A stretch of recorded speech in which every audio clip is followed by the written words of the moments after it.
The hour is 7 o'clock, and as mayor, I hereby call to order the meeting of Laconia City Council scheduled for Monday, August 8, 2016. As always, we will begin our meeting tonight with a salute to our American flag. I would ask that you please rise and join Councilor Brenda Baer in reciting the Pledge of Allegiance. I pledge allegiance to the flag of the United States of America and to the republic for which it stands, one nation, under God, indivisible, with liberty and justice for all.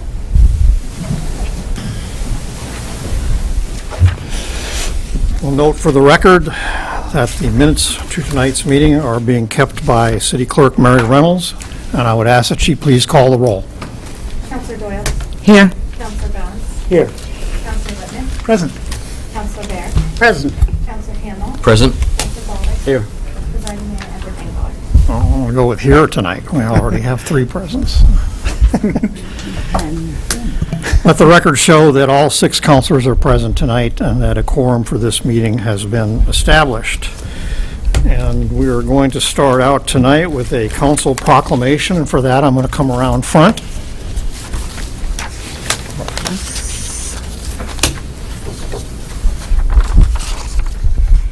Be very skinny to get through.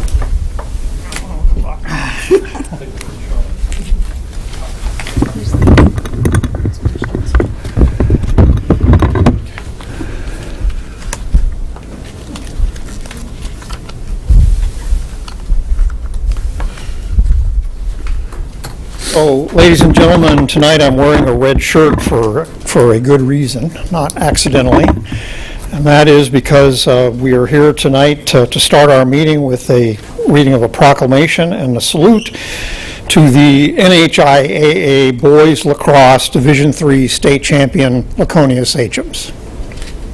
And 2 weeks ago at our last meeting, we had the privilege of recognizing the girls team, which also won the state championship in Division III this year for the 2nd year in a row. So boys, you've got some catching up to do, those of you who aren't seniors. So it's our privilege tonight and pleasure to welcome you as well. So without further ado, let me read the proclamation. It says, whereas Coach Andy Paronto and the Laconia High School boys lacrosse team has demonstrated excellence by winning the NHIAA Division III State Championship. And whereas on June 11, 2016, in their 4th finals appearance, Laconia defeated Pelham High School by a score of 11-7 to win the Division III State Championship title for the 4th time in school history. And whereas, because of the dedication and commitment of the entire team and coaching staff, a championship banner will now be hung in the school gymnasium, and whereby the city recognizes that the future of our community lies in the initiative, enthusiasm, and spirit of our youth. And whereas several Laconia High School boys lacrosse players achieved special recognition, with 1 player being named the Division III Offensive Players of the Year, 2 selected to the NH Senior All-Star team to compete in the Lions Cup Twin State All-Star game, that's a mouthful, and 7 players being chosen for the All-State team by the New Hampshire Boys Lacrosse Coaches Association. And whereas the City Council, the families and friends, along with Sachems young and old, would like to express our sincere appreciation for the accomplishments of the Laconia High School boys lacrosse team and coaching staff have made for themselves, their school, and therefore community. Now, therefore, I, Edward Engler, Mayor of the City of Laconia, do proclaim today, Monday, August 6th, as Laconia High School Boys Lacrosse Team Appreciation Day in our city. I'll give this proclamation.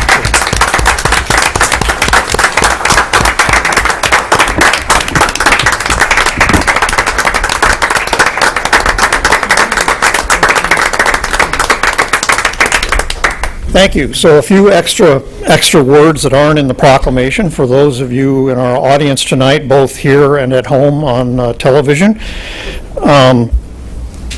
What the proclamation didn't mention is that the boys not only won the state championship, but they finished the season with a perfect 18-0 record. A perfect season. During that time, they scored 15 goals or more 5 times.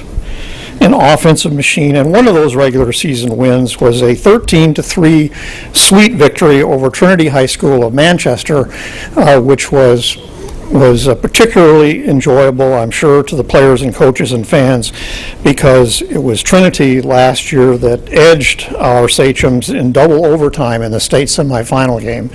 And so they came back stronger than ever this year and more determined to not only reach the championship game this year, but won it.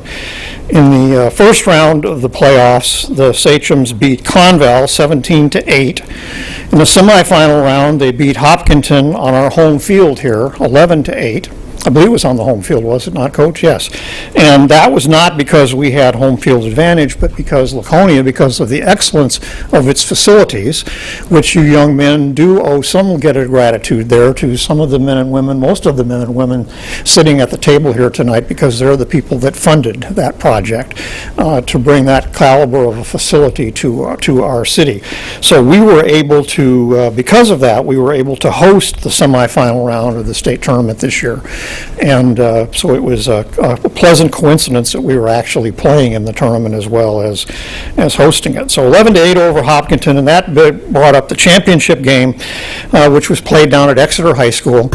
And as mentioned in the proclamation, the Sachems beat Pelham High School 11-7 behind 7 first half goals. And in that game, Brendan Mooney scored 4 goals, and he's a senior, and sophomore Riley Roy added 4 more goals.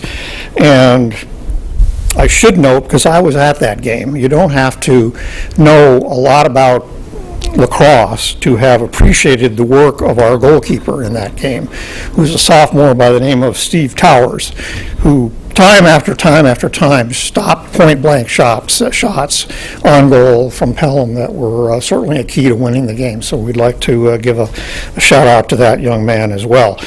After the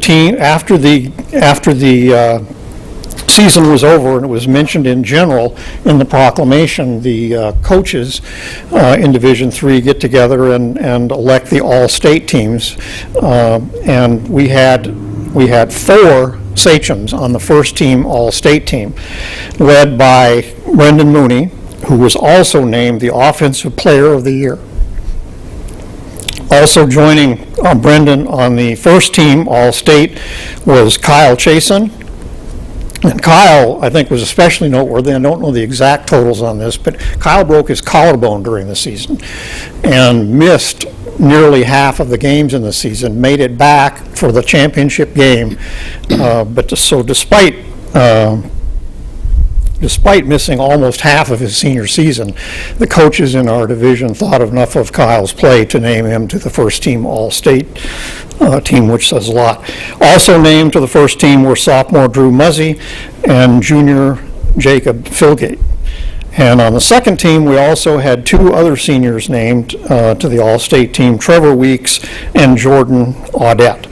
So that's kind of a quick summary of the season. And I know that we appreciate those of you who could make it tonight coming. We do have some thank yous here for you to take with you, and I'll leave the ones who aren't here tonight, Coach, I'll leave with you. If you could get to them at the appropriate time, if you can, that would be great. Do we have any seniors here tonight? Seniors are always tough this time of year. No seniors? Okay, that's fine. We didn't have much better luck with the girls on the seniors too. That's tough to get the seniors together. But I will mention those seniors, as I mentioned several of them earlier, but for the ones I didn't: Jordan Audette, Trevor Weeks, Kyle Chason, Brendan Mooney, Alex Kamek, and Tyler Mitza were the 6 seniors on the undefeated state championship team. So congratulations to them, and a word to them and their families that they have left behind a legacy that will not be forgotten. So I have proclamations also for the coaches, and I know A lot of you aren't here tonight, so we'll just, I'll start out with the names, and if you are here, please come up and join me and take your proclamation, and if you would gather back here, we'll have you be congratulated by the council members after everyone has been introduced. Okay, these are the seniors.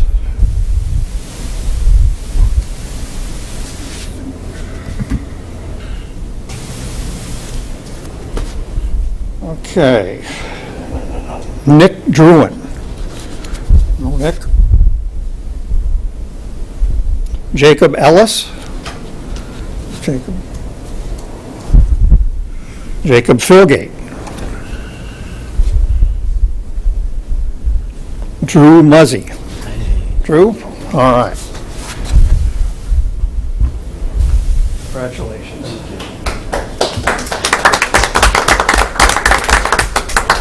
Stephen Towers. Riley Roy. Mentioned Riley earlier. Congratulations. Parker Minor. Noah Shastany.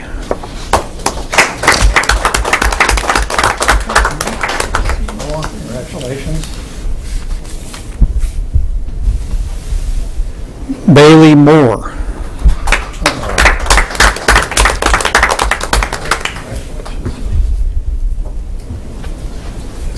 Riley Sykes. Riley. Caleb Bartlett. Noah McLeod.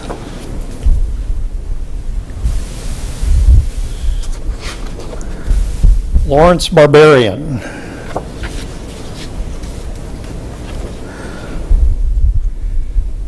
I'm going to mess this one up, I'm sure. Clarence Platon, is that pronounced? I'm sorry, Christian. Christian's not here? Garrett Whitney. Garrett.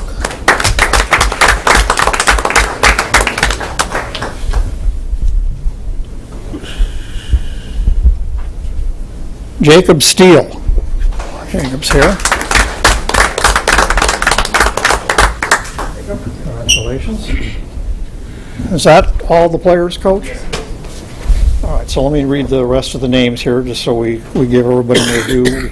Also on the team were Jordan Brown and Noah Dickey and Cole Reed and Josh Reynolds and Gage Hawks and Musab Abu Zaid, Keegan Johnson,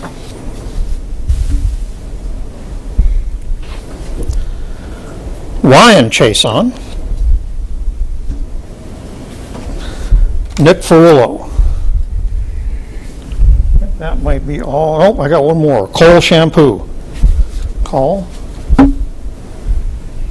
All right, and we have one for the coaches too. I see we have how many coaches with us tonight? Three? 3 out of 4. Oh, that's great. 2, I'm sorry. Okay, I know Andy Peranto is here. Coach, this is the coach, head coach of the undefeated organization.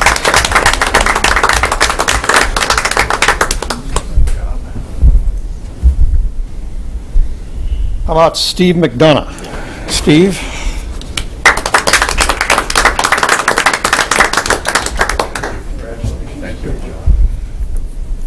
And we also have certificates for assistant coaches Jake Holmes and Rod Roy.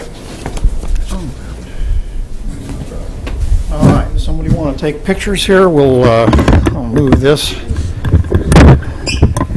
Why don't we come this way a little bit, guys?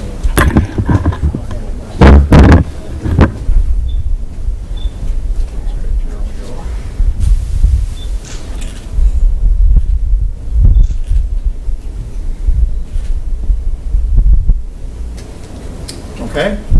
All right, so what we're going to do is we're going to start with you, Coach. All right. If you would turn around, everybody get in line behind the coach and just make your way around the horseshoe here and let all the counselors congratulate you. We would appreciate it. Thank you very much. I appreciate it. Congratulations. Great Thank you very job much. this year. Thank you. Great job. Don't want to take your ornament there. Congratulations. Very proud of you. Good job. Thank you very much. Thank you. You guys rock. Go. Proud of you. Wow, thanks. Good season. Congratulations. Good deal. Cool. Thank you very much. You rock. Congratulations. Real good job. Good job. Proud of you guys. Thank you. Nice work. Best, man. Again next year. And to you. Thanks for the job. Congratulations, Coach.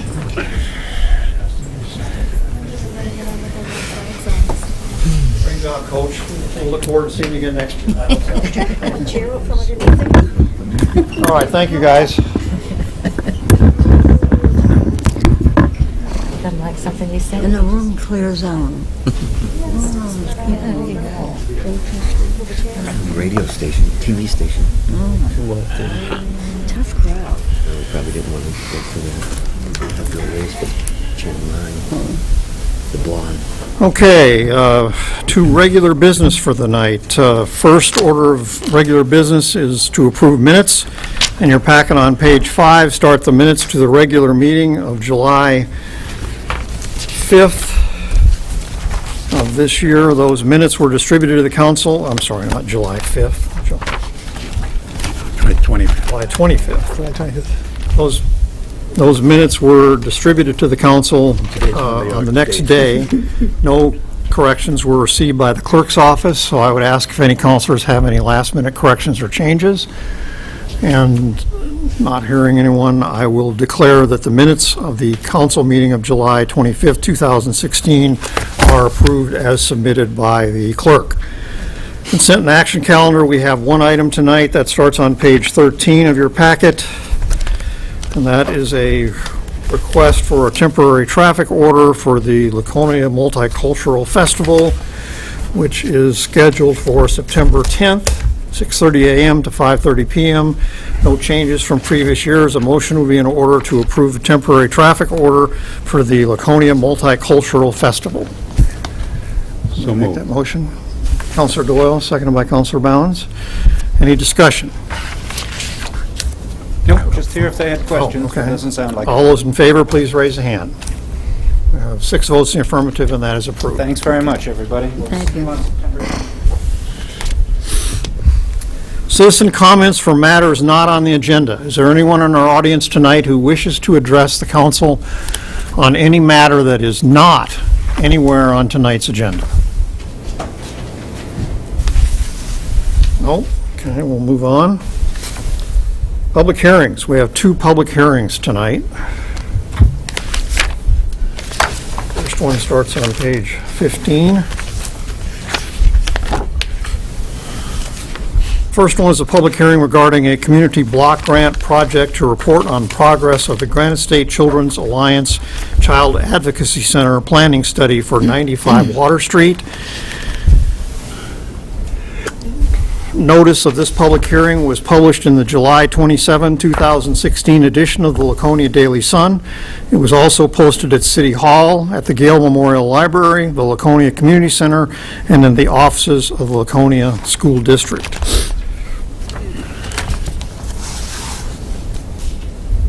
Sure.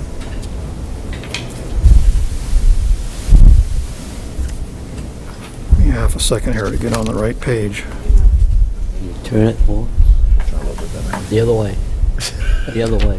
I want the council to see it. No, no. You don't look anything like Donna. So could you introduce yourself, Oh, yes. please? Hi, everyone. My name is Phil Huber, and I am the Director of Development for the Granite State Children's Alliance, and we operate the Greater Lakes Child Advocacy Center here in Laconia.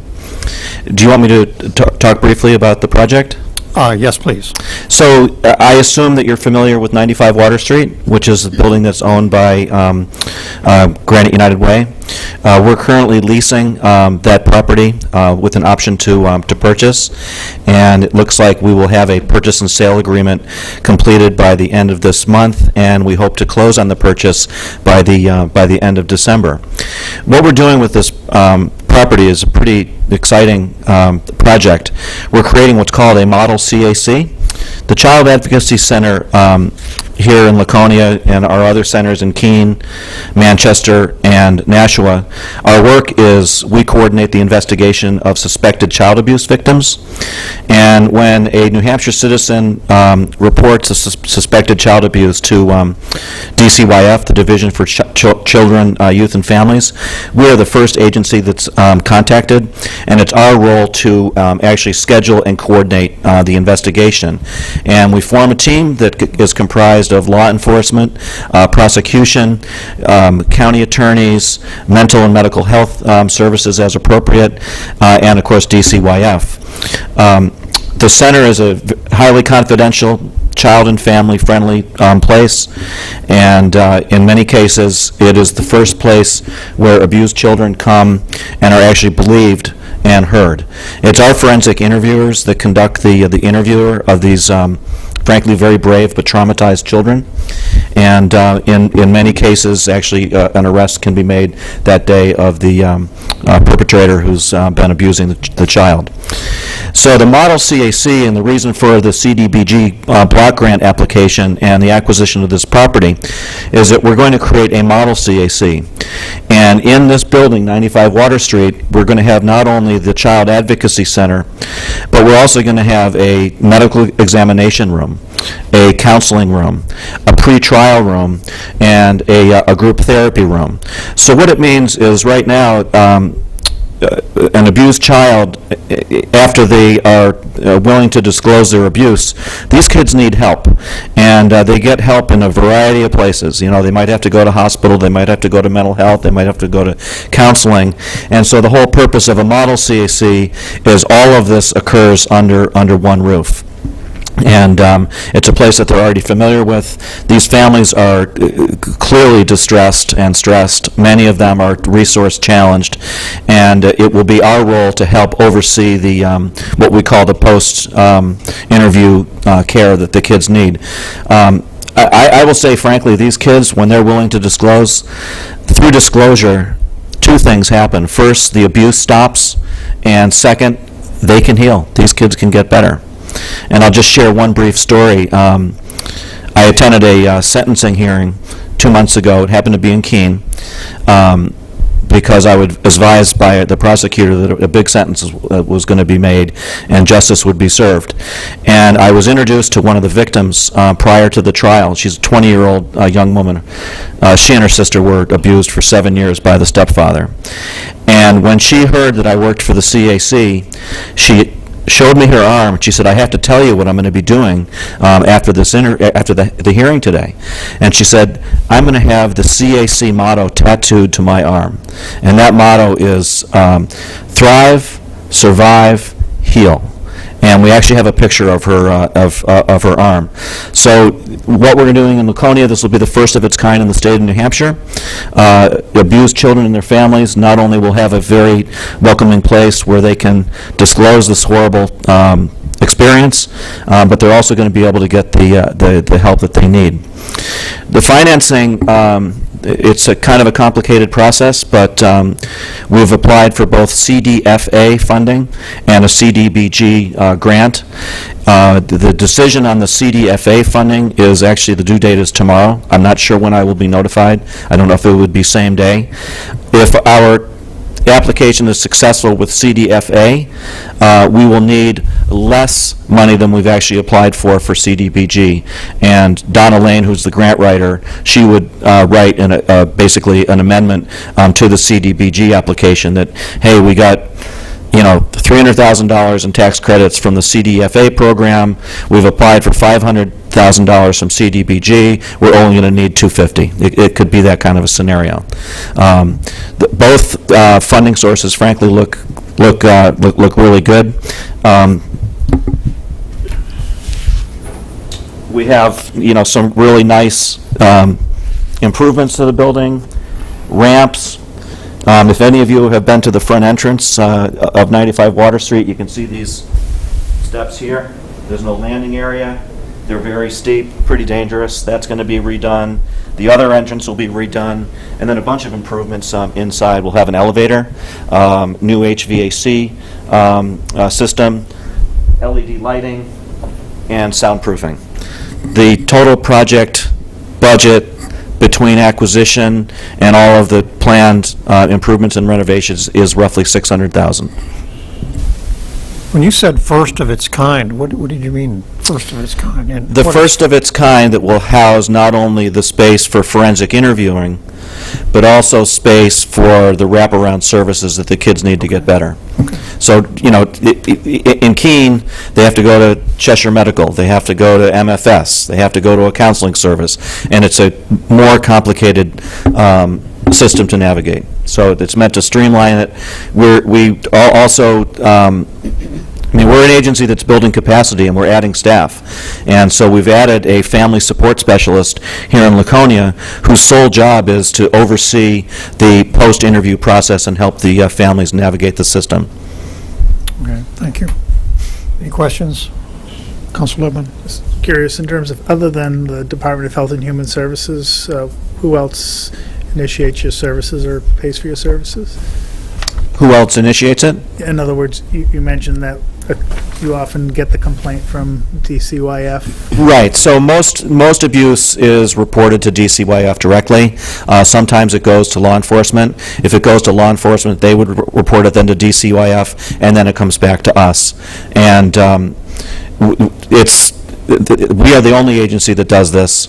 They're actually obligated to provide these referrals to us, and then it's our job to basically schedule and coordinate the investigation. And it's one of those things where there's, in a lot of grant applications, they use now what's called a logic model. Our logic model is really easy because we coordinate the investigation of 100% of the children that are referred to us. Council Bear? Saying that you are the only one, does that mean you're taking people from outside of Laconia, Countywide. countywide? All towns in Belknap County. And it's true, there's a CAC in every county in New Hampshire. And that's basically how the model works. By the way, prior to the CAC system, a report would be made. These kids, they would get interviewed by DCYF. Then maybe a police car would come to their home, and they'd be interviewed there. Then they'd have to go to the hospital for a medical examination room. And the CAC system really streamlines all that. And, these kids it's traumatic. It's bad what's happened to them. And so with just one interview, you don't have conflicting testimony that can be used in defense against or for the perpetrator, for example. And it's just it's a much, much stronger system to really get to the bottom of what's going on in these families. Our forensic interviewing service, free of charge, no matter of socioeconomic background. Anyone else? Okay, thank you for coming and filling us in tonight. Thank you. Is there anyone else who would like to address council on this issue? If not, I will close the public hearing at 29 minutes past 7, and I don't, Mr. Myers, I don't believe we're required to take any action on this, right? No, just more of an Informal. update, yes. Right. All right. Wish us so- luck. Thank you. Thank you. So we'll move on to the second public hearing. And the details of that second public hearing are on page 57 of your packets. The actual notice of the hearing is on page 17.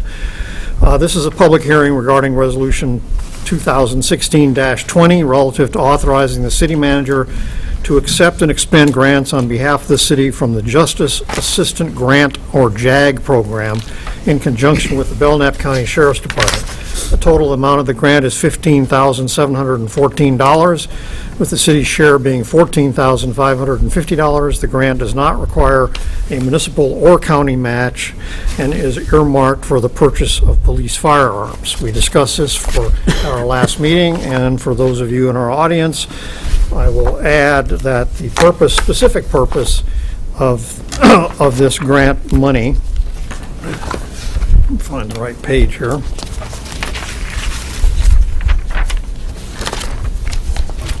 '57, '58.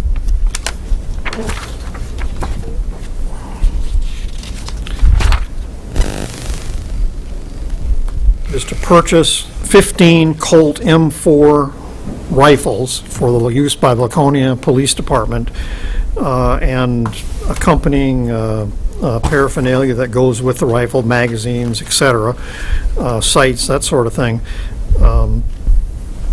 And that would bring the total number of rifles of this kind and type that the police department has from the present 26, I think.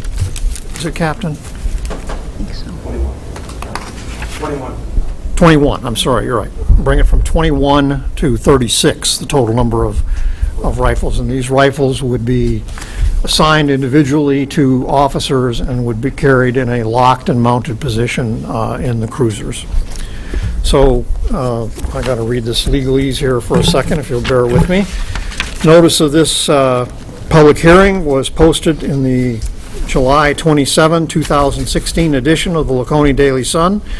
It was also posted at City Hall, the Gale Memorial Library, the Laconia Community Center, and at the offices of the Laconia School District.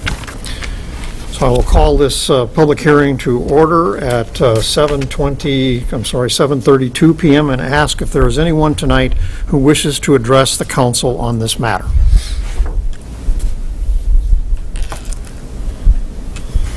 Nope. Okay, we'll close the public hearing at 7:33 p.m.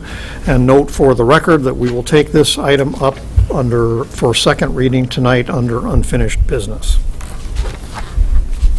Presentations tonight. Tonight we have a presentation from the Belknap House, and I believe Ms. Garrity and Mr. Campbell are with us tonight.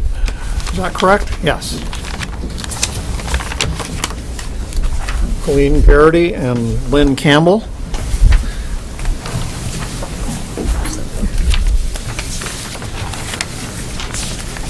And I believe you all have some materials that were handed out to you earlier. Are you just getting copies now? Yes. They had seen the questions ahead of time, but not the answers. We're just compiled and going to them now, but Okay. I knew they... We'd ask that you get as close as you can to the microphone, please. All right. Well, I'm Leonard Campbell. I work with Catholic Charities.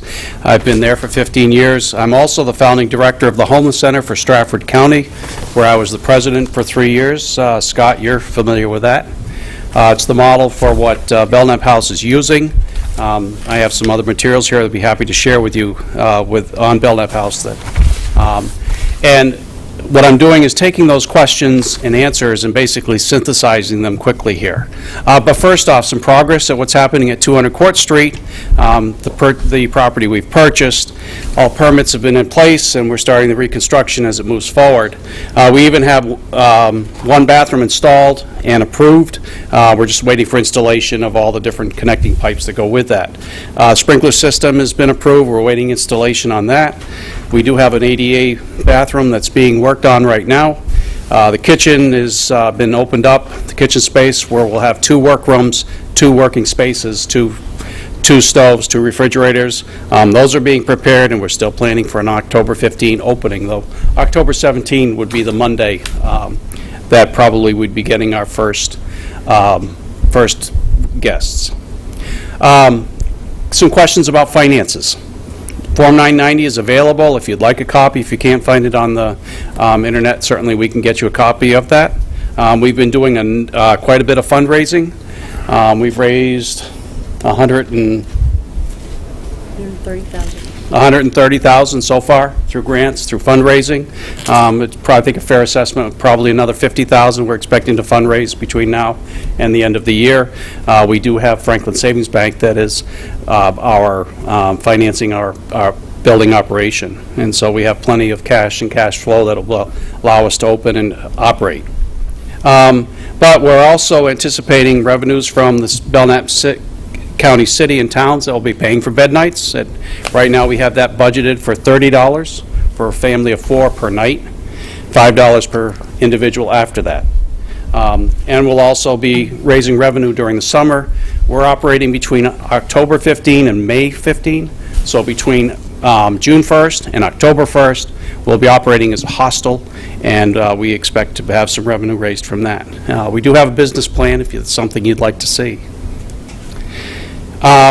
Shelter space in the process. I think that's one of the biggest questions you've got going as far as what's happening, what are we anticipating, how are we protecting both Belknap House and the various cities and towns that we're working with.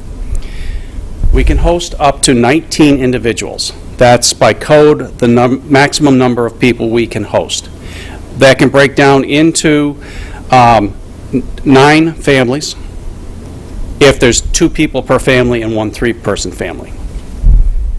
We generally expect there will probably be 5 to 6 families at a time that would be in there just because family sizes are a little bit larger than 2. We are not going to be the ones defining what the families look like, other than it will be 1 adult and 1 custodial child. Beyond that, it's going to be determined through the welfare director, who will be talking with the executive director.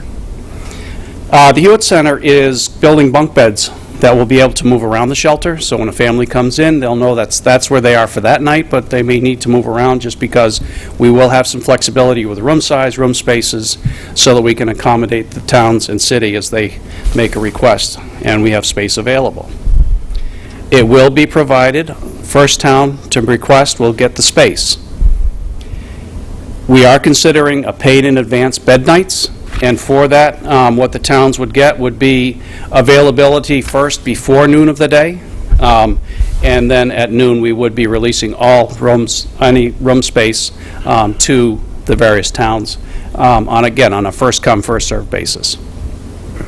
We're also talking about whether a discount would apply to any of the pre-purchases that could be there as well. Again, a family is going to be a custodial parent, an individual, and a child. We're not going to define who else is in the family. We're going to leave that up to the welfare director. We're not going to be checking marriage licenses or things like that. It's the welfare director that is making those decisions who's coming to the shelter. They are the referring agent. Somebody shows up at the shelter during the day, we're going to be asking them to go back to their town of origin, not to Laconia, to their town of origin, and making the referral from there.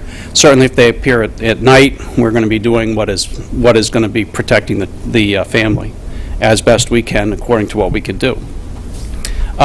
Decision to enter is based on guidelines that we're working out. I have met with almost every single welfare director in Belknap County. I've been from New Hampton to Barnstead, and I think Samberton's the only one I haven't met with so far. So it's been a marvelous opportunity to get to meet all the wonderful people working in the various towns. Families must meet certain guidelines. There will be no domestic violence, there will be no drugs, there will be no alcohol, there will be no weapons. The first concern is safety, first for the people who are serving in there, but also for the families who are there. So safety is the primary focus for families who are there. Our goal is that families will stay 3 weeks. We presume that within the 3-week period, they will know what they need to know. They will not have practiced it. They will not have probably put it into place. But they will know what they need to know so that their lives will move forward, and they will find some shelter someplace, not at Belknap House. We want to be serving and giving them a safe place to start so they can start to overcome the trauma of being homelessness. We anticipate, there'll be some exceptions. Again, we're working with the welfare directors. The welfare directors are making the decision whether they're staying, whether they're going. They have a sheet that they will use. I do have a couple copies here, but it's a sheet that they're going to fill out. It basically says, here's what the family's going to be doing while they're there. And it's going to be Belknap House that's the case manager for the family while they're there. So the welfare director is buying a case manager for the time the family is there. We're making sure we are recording, we're tracking, we're seeing what's going on with the family while they're there. We'll be making referrals to appropriate places. We'll be giving the families the opportunities to do what they can do so that they can move their lives forward, tying into all the different services that are available with the state, with the county, wherever. We don't pay for them. If it's something that the town is asking them to pay, the local town will be the one that's going to be responsible for that. If there's children involved, the local town, the town of origin, is the town that's responsible for making sure the children get to school and for making sure they get back. So they will be providing transportation. So if it's a child that's down in Barnstead, then Barnstead's going to be responsible for transporting that child back and forth. It will not be the responsibility of Laconia. That was part of the exception that was granted there, as well as all the families who come to the shelter will be coming from Belknap County. Again, that was part of the exception that was given to Belknap House so we could operate. It's not going to be people coming from Manchester or other parts of the state. They will be coming from Belknap County. We expect they'll bring their own food, but we will have a small stock of food available just to make sure that if families need something immediately, they will be able to get it. But they'll know where the food pantries are. Certainly, I'd invite you all to Wednesday nights. It's a great dinner at St. Andre Bissett. It's a community meal, so they'll be going to community meals, so they'll be making use of those resources as well. They're going to be required when they come to keep to the written set of rules, and we don't have those formalized yet, and we'll get you a copy as soon as they are, but they are going to be required to keep up with the rules of the house. Sex offenders will not be allowed. Felonies will be reviewed as far as what was it and how long ago, what did that look like, sound like, but again, it's the welfare director that always is part of their intake will be getting a sense of that and will know that whether or not this is going to be a safe person, safe family in the shelter. Again, no drugs, weapons, alcohol are permitted on the grounds. We're a dry shelter. We will have a full-time executive director. At this time, the rest of the staff will be trained board members and volunteers. We are the case manager, so towns working with the executive director, again, will define what it is they're going to be doing. And again, we'll also define when they want to get a status report. One welfare director said, no, weekly is fine. Another one said, no, every couple of days. Certainly, if the case manager sees that there's no progress, there will be a report given that what's going on. Belknap House is not going to exit somebody. It's going to be the town welfare director that will exit. Each town will specify what activities are going on as well. Job searches, housing searches are typical expectations. Belknap House cannot dictate where. Certainly the preference is the town of origin. I would hope the town is going to want to protect its social capital. That's where the family's natural supports are. So, but again, Belknap House is going to be working with what the welfare director of each town and the city would like to have. What happens if there is an eviction or if the person is asked to leave? They will return to their town of origin. I hope you hear a theme here. Families return to their town of origin. It was part of the exception that was granted to Belknap House for its use. Again, if they find a job or a home that's not in their town of origin, Belknap House cannot dictate where the family goes, but what they can do is they can support the town welfare director where they are. If a family violates a rule and the town is evicted because Belknap House is in Laconia, we would be notifying Susie as a matter of information, so that if the family shows up at her door, she'll know who to call, because we'll also be telling the family that they need to go back to their town of origin. So if they needed to go back to Gilmanton, then Susie will know that that's Gilmanton that sent them there. Gilmanton is the one that will need to deal with it, not Laconia. So she'll be able to work through that. This protects Laconia as far as RSA 165, that will protect that right of sanction so that the city of Laconia is not going to be burdened by that. Again, Belknap House can't protect where the families go, but what we can do is we can tell them these are the proper steps to be taken, and we'd be making, again, necessary referrals like 211, homeless outreach, so that the family will have a chance, this is the wintertime, will have a chance to find a place that will be safe.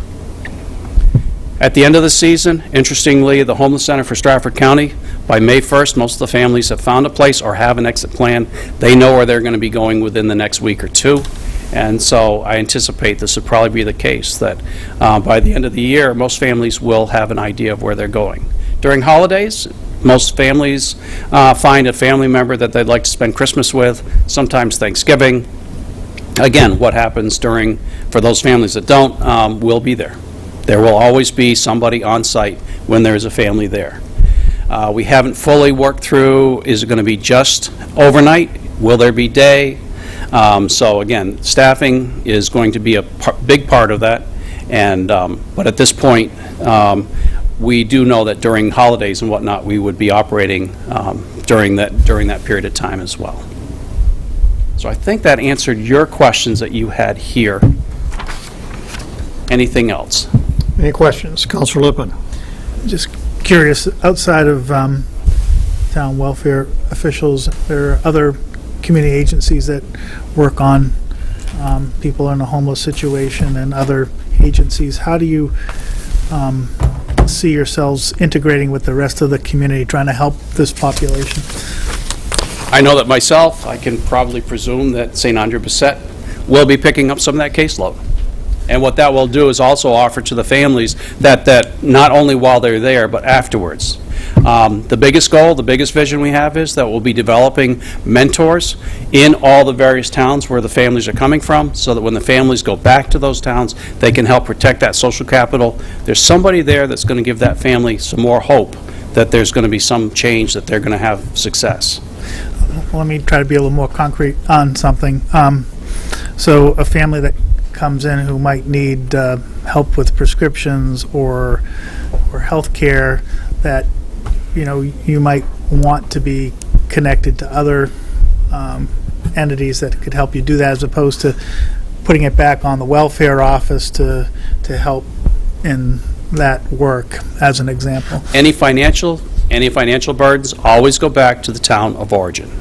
If that's where your question is. No, I If guess- it's that they need prescription assistance, Lakes Region General has a prescription assistance program, the Health First has one,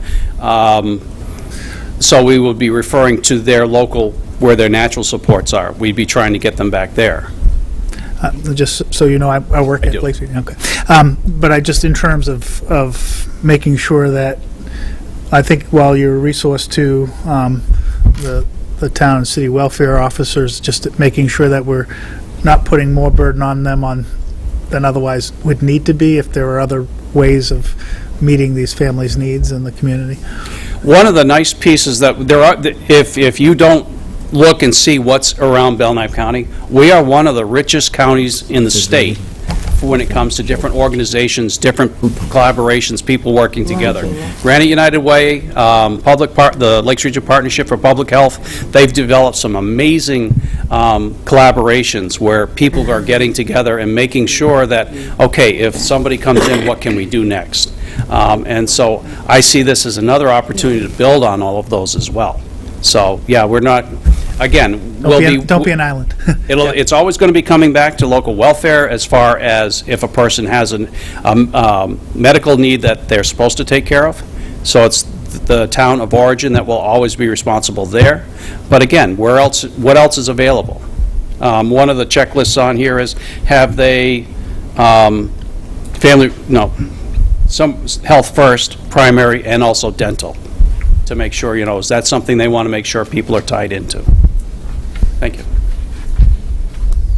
Other questions? Counselor Hamel?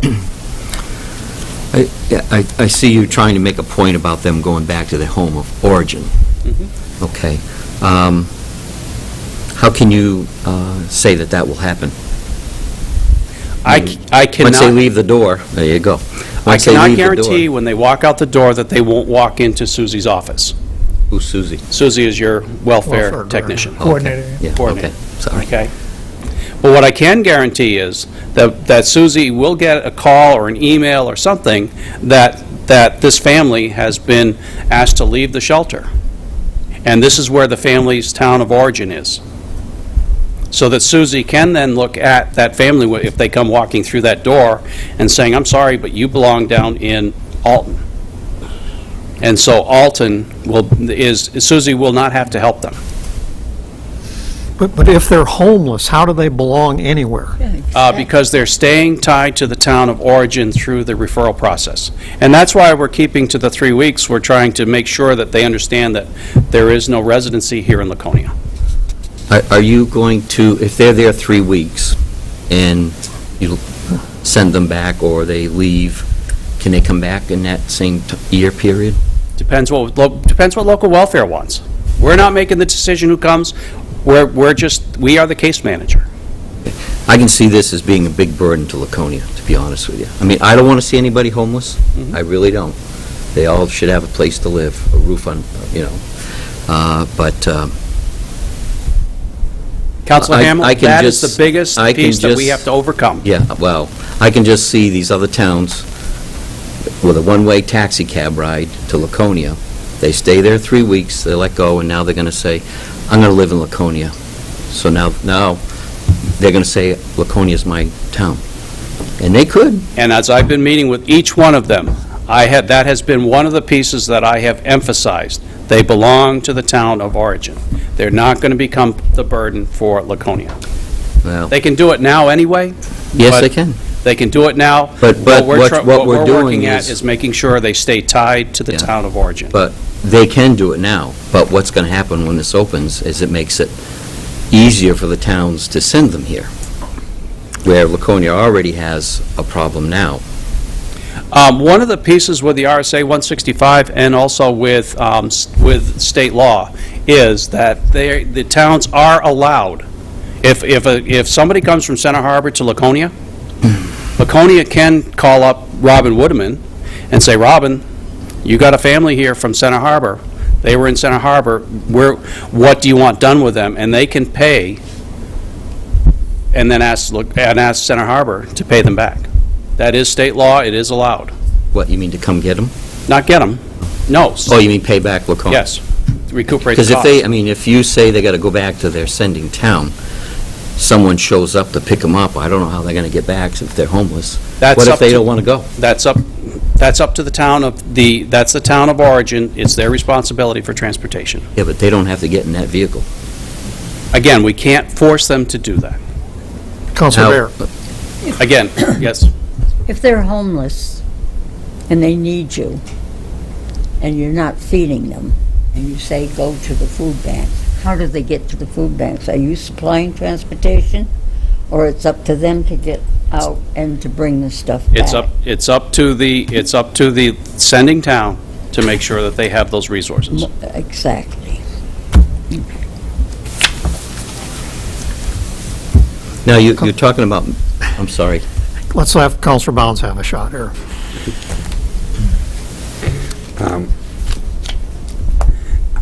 I want to make sure that, as best I can, that everybody understands at least what my perception of the process is, because I think this effort, Yeah, I wasn't close enough? No. Okay. project. So he's going to back up now. That's- I think this effort, Pretend you're in court. Pretend you're in court.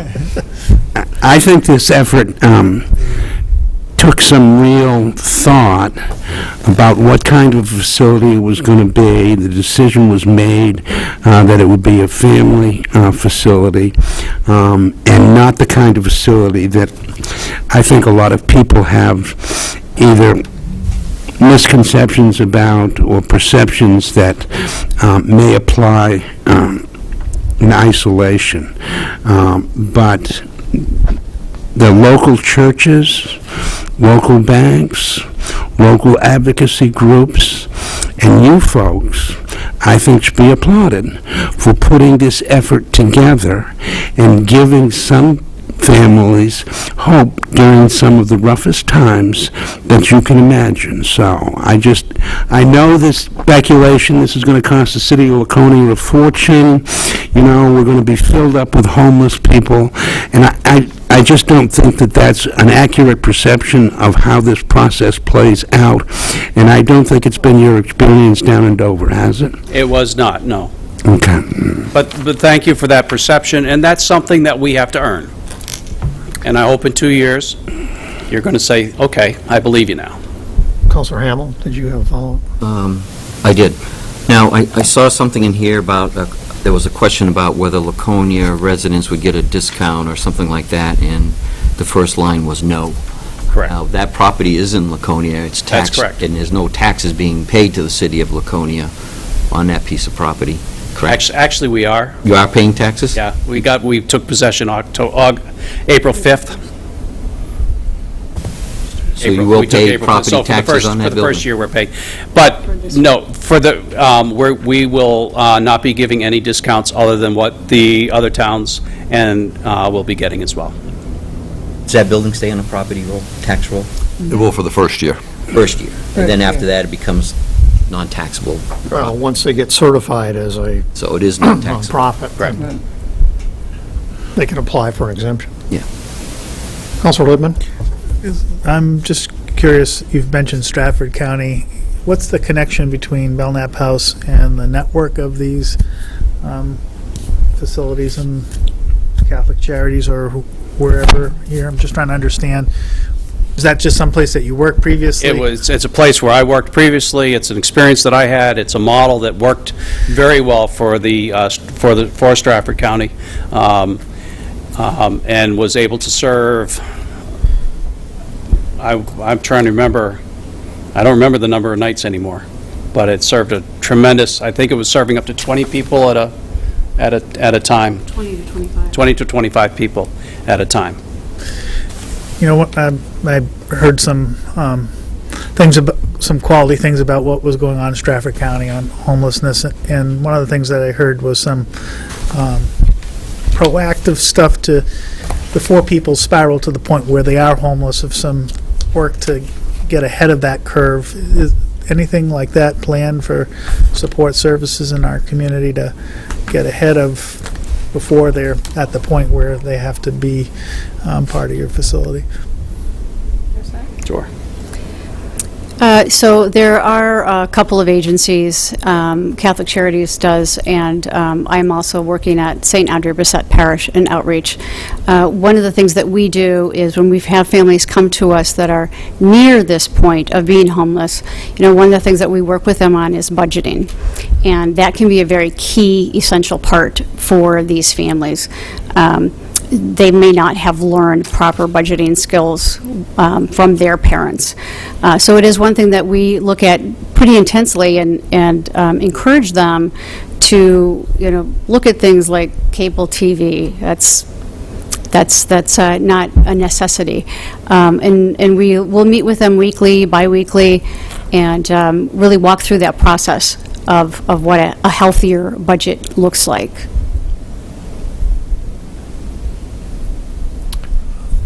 I have a question of a little different nature, if I could ask you.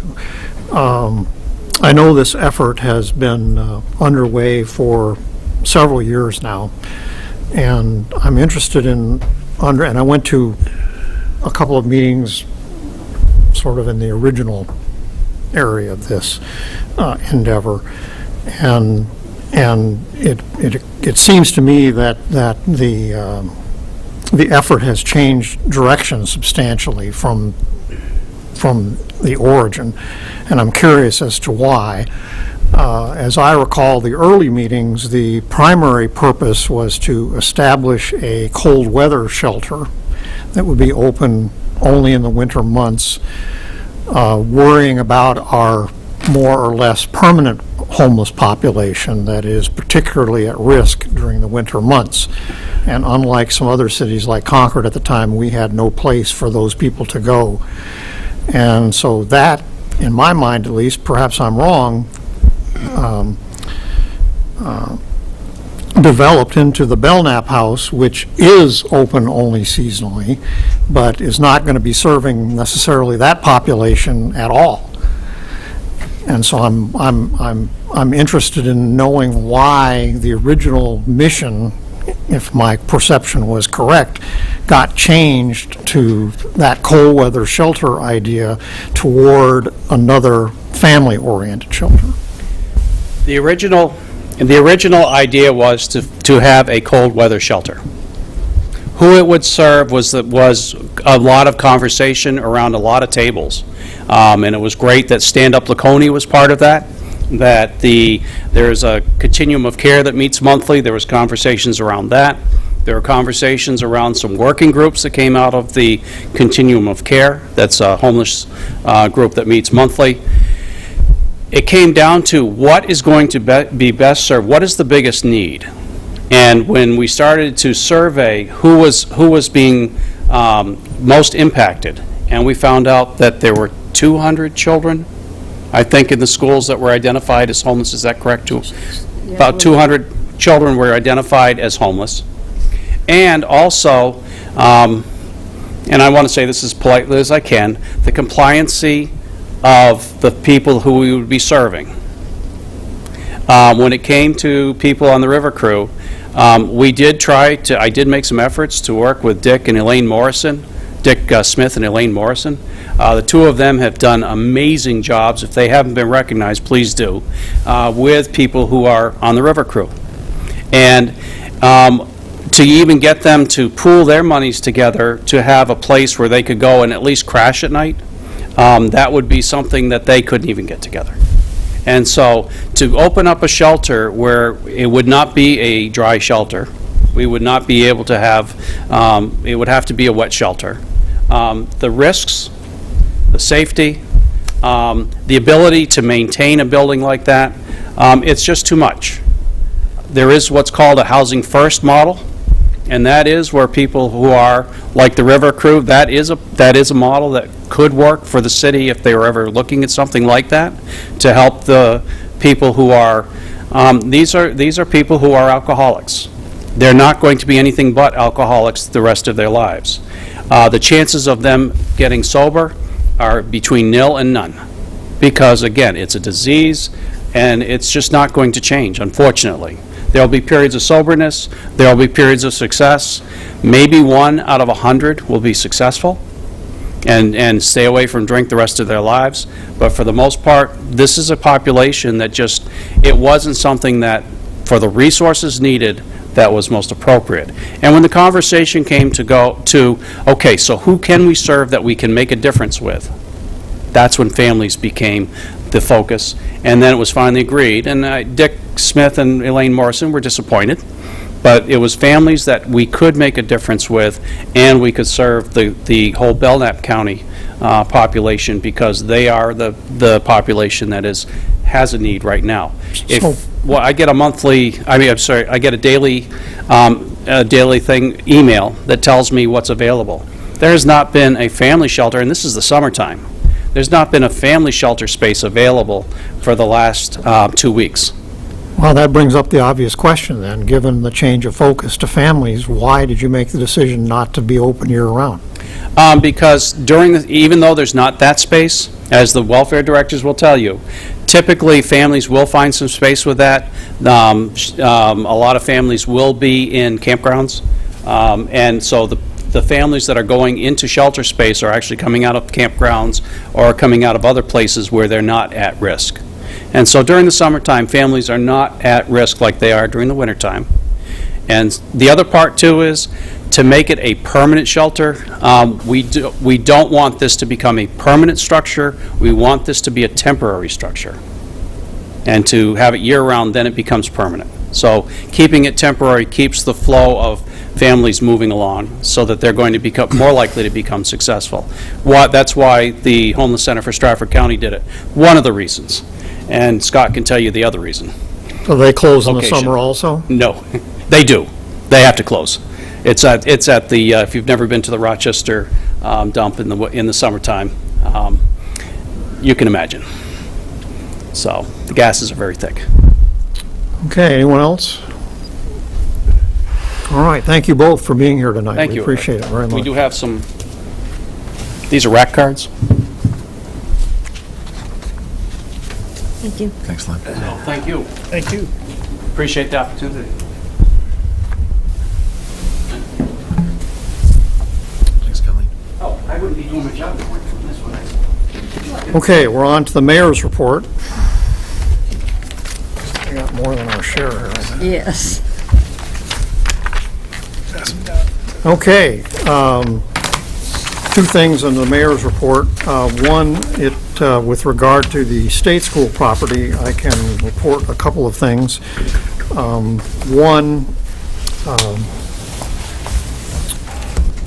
last Thursday, Senator Andrew Hosmer hosted 4 of his colleagues on the state Senate, as well as representatives of the Department of Administrative Services in Concord, including briefly at least the commissioner, Vicki Query, came up to Laconia, as well as 4 senators for a tour of the state school property, because most of them are very uninformed, ill-informed, whatever you want to say about the property. So that just to kind of raise the level of information there that's present in Concord in terms of the property and how it sits and what buildings are on it and that sort of thing. The second thing that happened a day earlier, last Wednesday, at the regular meeting of the Governor and Executive Council, a resolution was passed that was largely authored and brought forward by our Councilor Joe Kenny that created, under the auspices of the Governor and Council, a special advisory committee, which I believe has 8 members on it, I think. I mentioned this at a previous council meeting, that this was in the works. So that committee got finalized last Wednesday, and the charge of that committee is to study issues related to the sale of the property as dictated by the legislature in 2015, and to advise the Department of Administrative Services as to what conditions need to be attached to the sale of that property. Now, this is not another study committee. This is not a committee to study what to do with the property or what state agency should do what or anything like that. The purpose of this committee is to advise the Department of Administrative Services, as I've said, about specifically what, if any, conditions needs to be attached to the transfer of the title to the property. For example, there's the matter of the so-called designated receiver facility, which is still on that site under state management up by Robbie Mills on Green Road. And so the question is, what's the state going to do about that facility? And is the new owner of the property going to be forced to accept that facility for a limited number of years, permanently? Is it going to be subdivided? There's all kinds of questions there. As a subnote to this, I have been informed that the capital budget proposal for next biennium that's being put forward by the Department of Health and Human Services, which runs the designated receiver facility, includes money to build a new center. So the department has officially requested that a new center be built at Glencliff, a facility they already operate in the state, so they can get off that property. That, of course, will be subject to legislative review and funding and financing and whatnot, as well as many other things. But the department at least has taken the first step to moving that facility out of Laconia. Another issue is water and sewer. The water pressure is provided for all the buildings on that property, is provided by the water tower up on the highest, by the Ridley Field up there at the highest point, and then gravity fed back to the building. So if they don't own the water tower anymore, they're worried about how they're going to get water pressure to the buildings they do keep, which is the 2 buildings up closest to the highway. And issues like that, snowmobile trails, easements they've granted over the years, what happens to them, that sort of thing. So this is the kind of issues this committee will take up. One of the members of that committee, by the way it was organized, by the resolution, is a representative of the city of Laconia. Most of the members on that committee will be representing various agencies of state government. One of the exceptions to that is the city of Laconia. The city of Laconia will be represented on that committee. The representative, by the language in the resolution, is to be appointed by the mayor, and I am appointing former Mayor Matt Leahy to represent the city of Laconia on that committee. I don't think there's anyone in the city of Laconia that knows more about that property than Matt does, and I think he will ably represent us. And Joe Kenny believes that committee has no reason to meet more than 3 times at the most to get done with the charge they have, and the resolution itself sets a end-of-the-year deadline for them completing their work. So hopefully that will move along, and Matt will keep us briefed in terms of issues and progress. The other thing I have tonight is for all of us to, we have a very special birthday to recognize tonight, and I have some. Today, ladies and gentlemen, is the 90th anniversary of the birth of one of our colleagues, and that colleague is none other than Brenda Rose Baer. And I accent the Rose part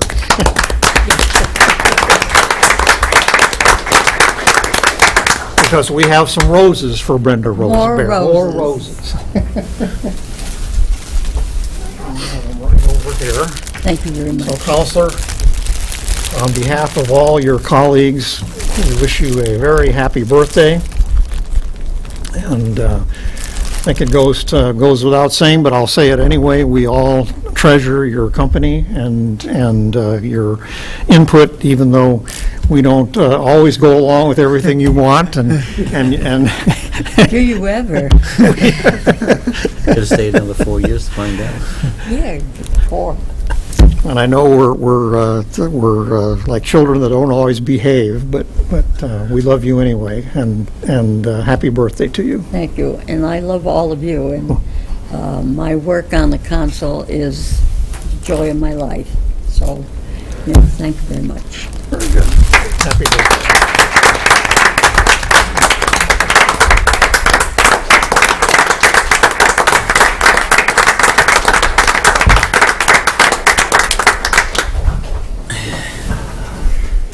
Do you have a speech you'd like to give? or- Oh, did you want to hear my speech again? Okay, committee reports. I believe we had a Government Operations and Ordinances Committee, so for this meeting tonight, so I will ask Counselor Doyle to fill us in on that. We did have that meeting, and we came to one decision out of 3, and that was that we are recommending to the council that Moulton Street become a no parking along the street sides, on the recommended no parking zones. The other 2 streets, which happen to be Centenary and Haven Avenue down in the Weirs, probably need some sort of parking study to go along with it. There's just too many questions, there's too many questions and issues, especially on Haven Ave and with all the little streets that appear to dead end at the beach. If Haven Avenue becomes no parking along street sides, will we have to do that as well to the other streets that do the same thing? And then with Centenary Avenue, by making parts of it no parking, it may also push cars to park along these side streets that are already overburdened. So we just need, I guess, to do a parking survey or maybe a parking inventory, some sort of a study, and put a little more time into it as opposed to just an hour meeting. I know that a number of years ago, the planning department, I believe, has information on the parking down in the Weirs, because every time a new business would come in and want to do like a change of use for a building, they would have to evaluate what parking was available and who would be utilizing it, and because it would be a shared situation. So that might be a place to start, but that's what we're recommending. Who, out of curiosity, who is parking on Moulton Street? Is there any indication of who? I mean, that's not exactly they're WOW Trail users, or who's parking there? I guess at one point there was a house that was occupied by people that had 2 cars, and it became 3 cars, and it became 4 cars, and it spilled out onto the street. And I guess there's some pinch points on the road that if anybody does have So it's on the mostly street, aimed yeah. at residents then of the street itself, Yeah. probably. I would think so. Okay. Because, yeah, there's really no Trying other to figure out reason. who would park there and for what reason, you know. They're the only ones, every kid gets a license, they got a car, so they can just keep adding. So is this, ask either you or the manager to comment on this in terms of Moulton Street. Does this now need to be drafted up into a formal resolution, or what do we do? Yes, so if, the answer is yes. So if the council agrees with the subcommittee's recommendation, we'll bring that forward to you on the agenda in 2 weeks and identify and start the formal process. All right, is there any objection to that on Moulton Street? So I guess we can have that put on the agenda for our next meeting. And so what do you want to do about Centenary and Haven? We need to start, I guess, to look at, actually, I guess, in some of the past records, because there's also been, people have brought up that there was no parking at some points and parking at other points, and, you know, other points in time, that the signs have disappeared, they've been put back up. Some of the people on, I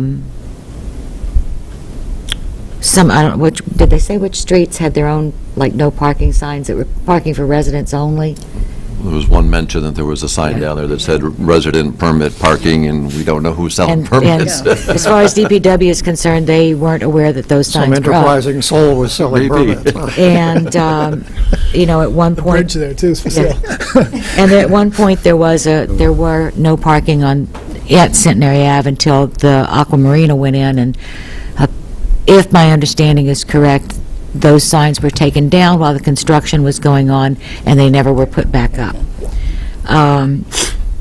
There's, like I said, there's concerns that if we start blocking one street for no parking, it's just going to cascade, because parking is tight down there. I mean, there's no lawns in some places, and it would just be good. There was also talk of Coolidge Avenue, Coolidge Street, Coolidge Lane, that is a paper road that runs at the dead-end portion of all these side streets. That at one point, I guess there was... On the lakeside, you mean? Yes, Really? yes. And there's been talk that those have been bought, they've been taken by adverse possession, they've been commandeered. I don't know what word to use. So But people are now using that as their own So personal space. administratively, how do we approach this?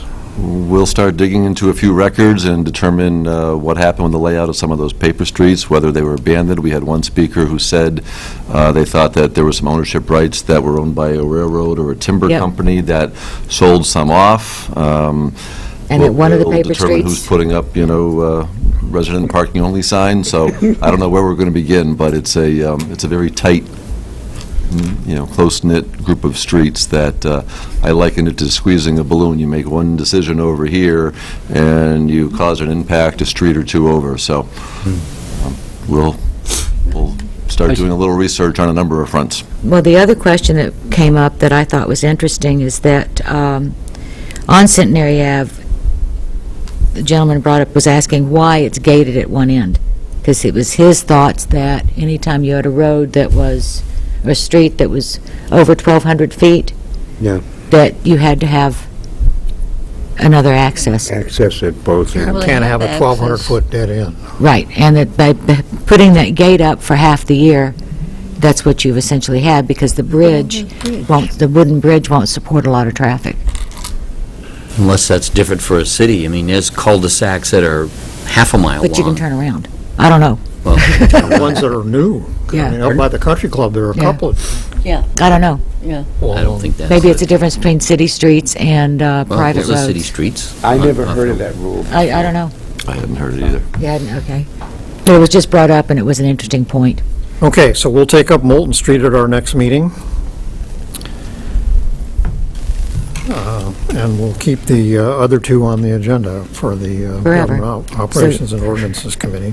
So can we make a motion to take Moulton Street off of, at least that part off of D? No. No. Okay, thank you. Okay. You're all set? Okay. All right, any other committee business tonight? Liaison reports? Any liaison reports of note?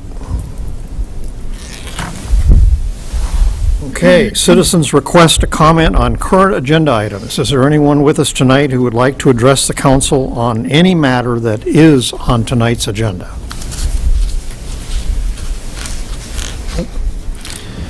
Okay, we're down to the city manager's report. Mr. Myers. Thank you, Mr. Mayor, and I know I can't top a 90th birthday and no parking issues, so I'm just going to jump right into the financial and operational trends report, which begins on page 18 of your agenda packet. At the top, you'll see our current assessment year value running from, starting at April 1st, so we're through the first couple of months of the year. We're at $7.3 million in new building permit construction value, compared with a year ago of almost double that. We were at $13.6 million a year ago, and the 2-year ago number was 11. Some of this is just timing on when projects might hit and permits get pulled.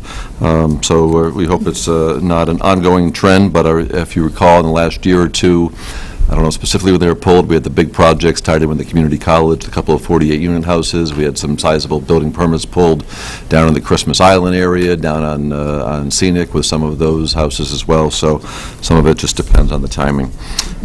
Fire and rescue and police both continue to be very busy. If you'll see that on page 18 and page 19. We just completed the first month of the fiscal year, so a lot of the fiscal year numbers are in their infancy stage, so not a lot of trend really to report upon. I do want to draw your attention to the bottom of page 19. The bottom two items, property tax collection, the bills, first half bills were due for July 1, so we are just running at 94.66%, so very strong number there. You can see the comparison to the 5 prior years. Motor vehicles, again, we're 1 month into the year, so not a lot of trend there. I do want to point out on the bottom of page 21, the impact fee revenue. You can see that total revenue for the year ended June 30th of 16, and that first column was $57,000. First month of this year alone, we collected over $26,000, so some of the impact fee money is rolling in. We have made the adjustments. You can see there in both utilizing the fire impact fees a couple of months ago to wrap up the fire station project, as well as the $16,000 in the street. So those changes are made. And on the top of page 22, you can see the adjustment in the non-capital reserve account for the projects that the council approved a couple of weeks ago. So those are the current numbers. Moving on to the economic development report, the second component of our tax cap. We'll start at the top of the page first with the unemployment rate. Again, very comparable to May numbers, the June numbers we're looking at there across all fronts. Still very favorable when you compare it to the year ago period. On the top of page 24, you'll see the Consumer Price Index Urban for where we are through the year. So we're through the June number. We're halfway through the year, and the CPI number is running at 1.1%. And that is the second component of our tax cap calculation. So I'm happy to take any questions anyone may have on that. Councilor Lippman. I know we had some turnover in the planning office with respect to projects coming on. Has that had any impact on folks trying to move applications forward in any regard?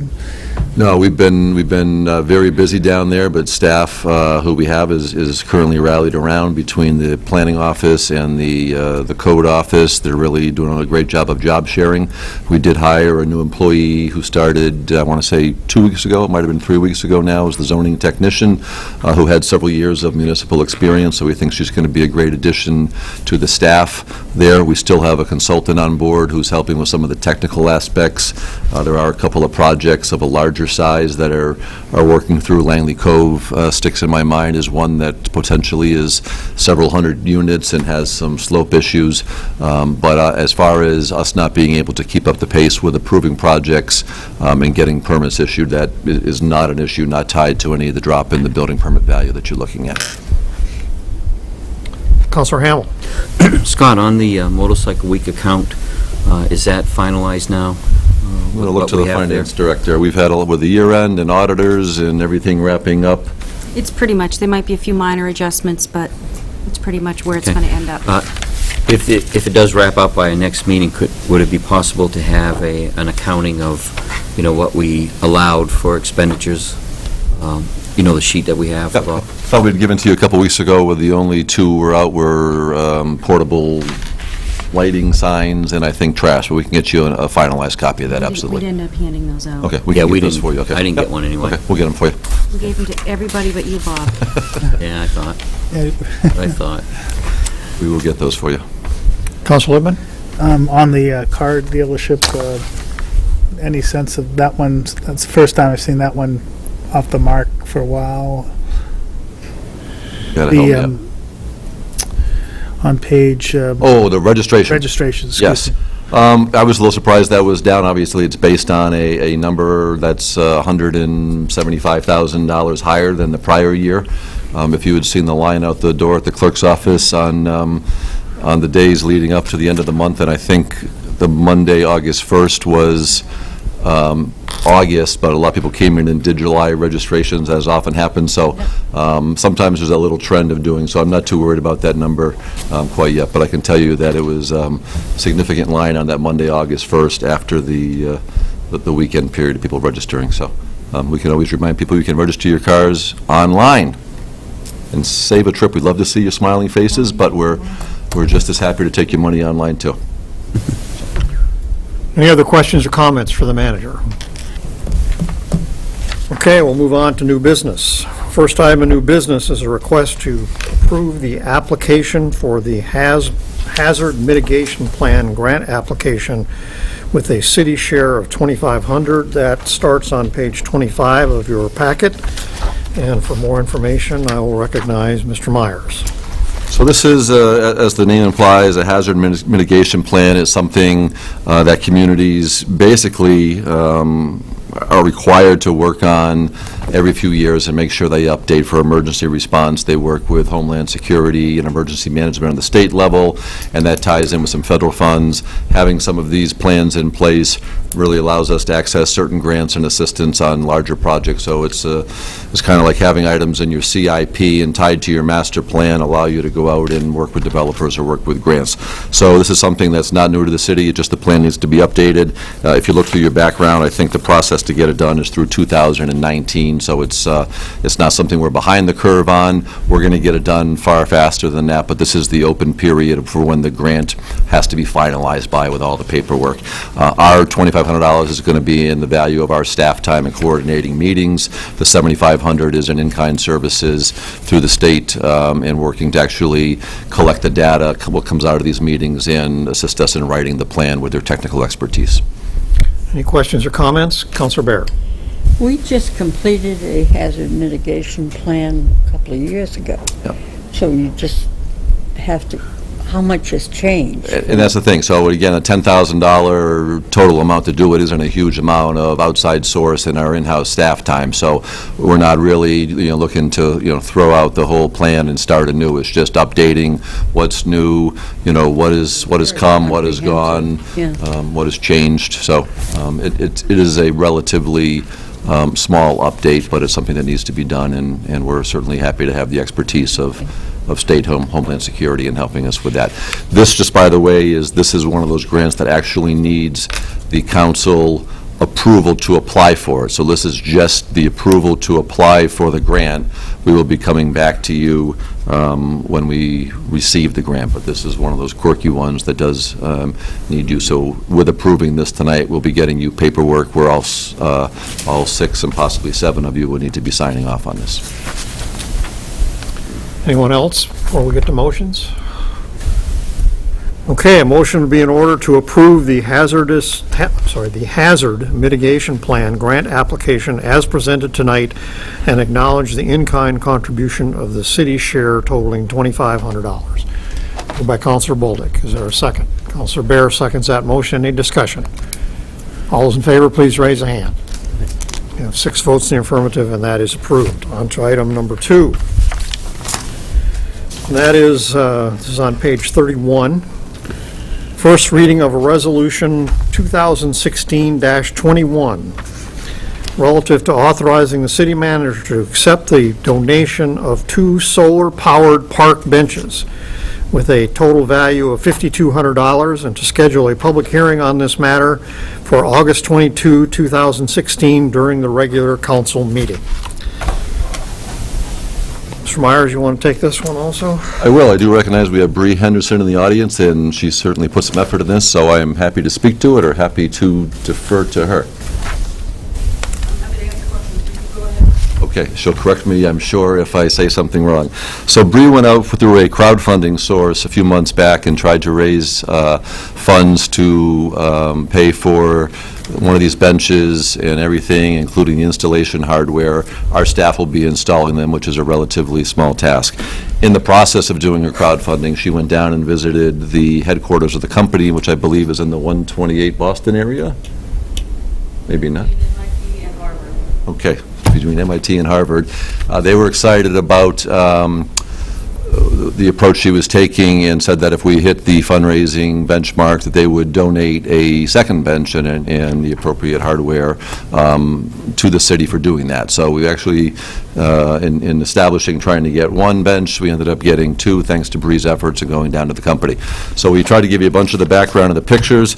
They're benches that are solar powered. You can plug in your USB cable, I'm struggling with words here, and charge your device. So whether you've got a tablet, a 8-track tape players, I think, still work on these. No, they don't. That's not true. But cell phones, tablets, laptops, you can plug in and do that. The intent is to have one of these benches installed over by the Millstone Garden area over on Pleasant Street, where it loops on by MC Cycle and Front Porch Rockers, and the second one to go in an appropriate location down in the Weirs on the boardwalk. A lot of folks went online and donated. A few of the businesses had opportunities for people to put money in at cash registers. I know the Weirs Action Committee also made a sizable donation toward the effort, and it includes a 5-year warranty, and my understanding is the warranty covers any and all repairs regardless of how the repairs need to be made, or not how to be made, how they're caused, or how something got broken, is my understanding. So the price you're looking at is all-inclusive. We would be using staff time to install them. And you got a bunch of background, but I know Bree's here, The resolution so. itself is on page 33. And before we get to making motions, any questions or comments? Yes, thank you, Bree. Are we going to have problems with people trying to sleep on those at night? Doesn't look like it'd be that comfortable. They got a big solar panel in the middle, so. It's gonna be pretty short. Can generate heat? So we'll be on the cutting edge with these. Okay, motion number 1 would be to waive the reading of Resolution 2016-21 in its entirety and to read by title only. So moved. Who made that motion? I'll second. Counselor Hamel, seconded by Counselor Bolduc. So the motion was by Counselor Hamel, seconded by Counselor Bolduc. Any further discussion? All those in favor of waiving the reading, please raise a hand. Got a question up there. Sorry. There were a couple of other things that the bench is able to do. Should the city so choose to further invest in these benches, they have the ability for the internals to be upgraded with sensors that can be helpful to the planning department. Sensors such as pedestrian traffic numbers can be counted, noise levels can be established and measured, as well as pollution levels. So the bench is there, so you have it if you decide to accept it. Should the city so choose to further invest so that it is not just a public benefit, but also for planning purposes, upgrading the internals is an option. It'll send the information to a cloud that the city would have access to with the information. Sending that information is a slight monthly cost because of the data. They use SIM cards that are similar to cell phones. So if the city decided to do that, the bench has that option. It's all covered with solar power. Okay, very good. All right, so we have a motion on the floor with a second to waive reading. All those in favor of waiving the reading of the resolution in its entirety, please raise a hand. 6 votes in the affirmative, and that motion is approved. So now we're to the motion itself. So I would entertain a motion to move the first reading of Resolution 2016-21 relative to authorizing the city manager to accept the donation of 2 solar-powered park benches with a value of $5,200 and to schedule a public hearing on August 22nd, 2016 during the regular council meeting. So moved. Moved by Counselor Bounds. Is there a second? Counselor Bolduc seconds that motion. Any further discussion? All those in favor of adopting the resolution on first reading and scheduling a public hearing, please raise a hand. 6 votes in the affirmative, and that motion is adopted. Thank you. We'll take that up again at our next meeting. We're on to page 44 and item 3.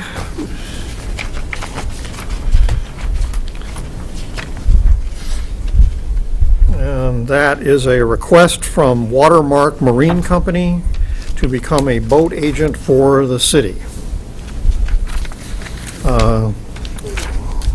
Ms. Reynolds, do you want to add to that, or is it? I left on the table a letter that we got from Paul Goodwin, the owner of Watermark Marine, outlining his request for you all. Basically, they'd be acting in the same capacity as our other boat agents, collecting fees on behalf of the city. Any questions of the clerk before we get to making motions here? Councilor Lipman. Any reason why we wouldn't want to add them? No, I think it's a great opportunity. They're technologically advanced enough that they're going to be part of a pilot program so that all of these fees can be collected online and in the future transmitted to us electronically on a daily or weekly basis. So it's more beneficial to us to have them be online. Great. Okay, a motion be in order to authorize Watermark Marine to act as a boat agent on behalf of the city. Councilor Hamel, seconded by Councilor Bear. Any discussion? All those in favor of adopting that motion, please raise a hand. We have 6 votes in the affirmative, and that motion is approved. Okay, we're on to item number 4 of new business, council review of the commercial resort zone and a proposal for discussion and possible referral to the planning board to create a new commercial resort CR2 zone in the city. And in your packet, we're starting on page 44. Actually, the meat of the thing starts on page 47 and goes from there. And I will take this by way of explanation because I'm the author. And a couple of things before we get into the meat of this, that I would remind the council that of a couple of things historically. One, that when the planning board last made a referral to us regarding the commercial resort zone, there were 2 parts to that proposal. One was a proposal to restrict any further commercial development on a large portion of Weirs Boulevard, which we defeated. And the second part of that was to change the table of uses to some extent in the commercial resort zone, partially based on information that had come available to us the year before when John Ganong proposed the small used car lot on Weirs Boulevard, and he was turned down for a special exception by the zoning board. So lost in the shuffle there, if you will, was the fact that we, in all the discussion we had about the future commercial development on Weirs Boulevard, we never really took up the other issue that was proposed by the planning board with regard to changing the table of uses to some extent. So the proposal that's before you tonight to some extent revisits that issue again. The second thing is, from a historical standpoint, to remind us all that back in the winter, February, we had an open mic, if you will, for several meetings in a row to solicit input from people who own property or have interests in the Weirs Beach area as far as zoning is concerned in the commercial resort zone. And included in that effort was an outreach, written outreach, thanks to the city manager, to every single significant property owner in the Endicott Street business corridor, asking for their input. We got very little, although we did get some thank yous for asking, but we got very little in the way of input, and almost none from the actual property owners. And I would remind you as well, and this is all leading up to tonight and where we go forward on this, that in those discussions back in the winter, Mr. Myers advised us that when looking at the balance of taxable commercial property versus taxable residential property in the city of Laconia, we are significantly out of balance relative to a lack of commercial property to tax, relative to what is considered healthy. And when you look at our current zoning regulations, we also discovered, you might recall the map, that almost every single parcel of land that is currently zoned for commercial use, undeveloped land at this point, or significantly underdeveloped land in the city, is in that corridor. There's literally not a parcel in the entire city of significant size that is zoned commercial that's vacant now or severely underutilized. It's not in that corridor.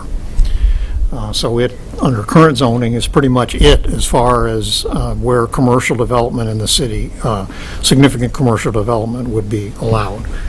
So with that by way of background, what I'm trying to do tonight is to reintroduce us to this subject and to make some suggested changes. From a procedure standpoint, I know this is a lot of information. So what I would like, there is a motion that's printed on page 46. My intent is to ask the council to study this jointly or individually for a month and to come back, return to this subject with the possibility of passing this or a related motion at our first meeting in September. I'm not going to be at our next meeting in August. By way of informing you, Councilor Bolduc, that you will be, I'll be away on vacation, and you will be conducting the meeting. We'll pass a lot of stuff, I guess. Second meeting. So I'm not asking for any votes or any motions tonight. What I'd like to do is for everyone to talk about this and think about it and whatnot, and the earliest we would get to any motion would be at our first meeting in September, is my intent. So the intent of this is to pass a resolution, a motion at some point in time to send this to the planning board, asking the planning board for them to study this issue and return comment to the city council on it. Now, if they choose to involve the so-called zoning task force in this, that's their privilege and their pleasure. If they choose to hold a public hearing on this matter, that would be, again, at their discretion if they wanted to do that. But we would hope that they would handle it in a timely manner and return to the city council with their input and recommendations in terms of what is being suggested or any related issues to zoning possible changes in that part of the city. So this is just step number one, an initiative coming from the city council saying, we're considering this, please study it, et cetera, and get back to us with your comments and recommendations. And then it would come back to council, because as we all know, only council can change zoning. And yeah, Council Whitman, did you have a question? I had a comment when you're done. Okay. All right, so let me, if I can, as quickly as possible here, lead you through the suggested changes. There are some smaller ones, but by far the biggest one is, and most important one to come forward as far as this proposal is concerned, would be that if passed, this ordinance change would create a new district. The current commercial resort district would be referred to from now on as CR1. It's now just CR. And the new district, the commercial resort corridor district, would become CR2. So we'd be creating a new district. And the biggest most important change to this, quite simply and dramatically, is that residential development of any kind on the ground floor would be forbidden in the CR2 zone. It's about as succinctly as I can put it. Okay? So you have on page 47 the current language that's in the zoning ordinance that describes what the commercial resort district is all about. The second paragraph is my suggested change to that paragraph.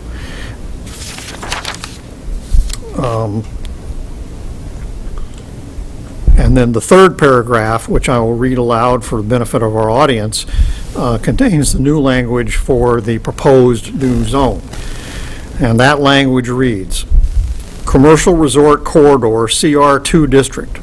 The Commercial Resort Corridor District is intended for use primarily by commercial establishments catering to the dining, lodging, and recreational needs of tourists and seasonal retired residents.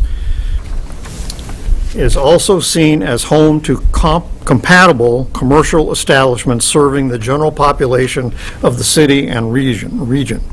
Residential development is restricted to spaces not less than 20 feet, that's an arbitrary number, above the ground level, provided that at least a single ground level floor of the same building with the same or larger footprint is devoted to permitted commercial use.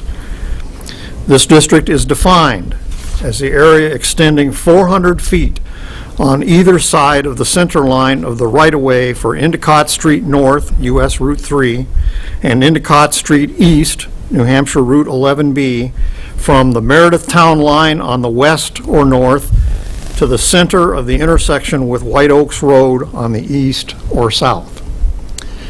So if you're familiar with the zoning map of Laconia, there's one on the wall over there. I have a smaller version of it here with me today. We already have 3 corridor zones in the city of Laconia, and that's here, here, and here. So there's a corridor zone on Meredith Center Road, there's a corridor zone on Parade Road, and there's a corridor zone on Weirs Boulevard. And all 3 of those are 400 feet wide. So that is, or I'm sorry, 800 feet wide, 400 feet on either side of the center line. That's an arbitrary number, and I'm starting with that number simply because that's the number we've already used. I would expect that when this gets to the planning department, that they would provide everyone, including us, with an overlay of exactly what that 400-foot strip would look like, so that we could look at it, given what lots are there and that sort of thing, and evaluate whether that's too much, not enough, just right, that sort of thing. But that's a starting point, is the 400 feet. And it's 400 feet because that's what the width of the 3 zones that we already have are.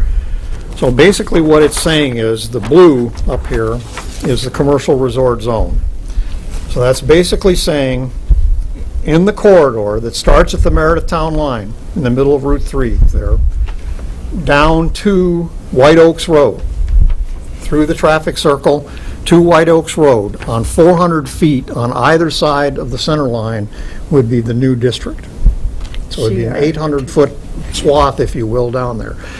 And most importantly, in that 800 feet, you could not develop residential property of any description on the ground floor, okay?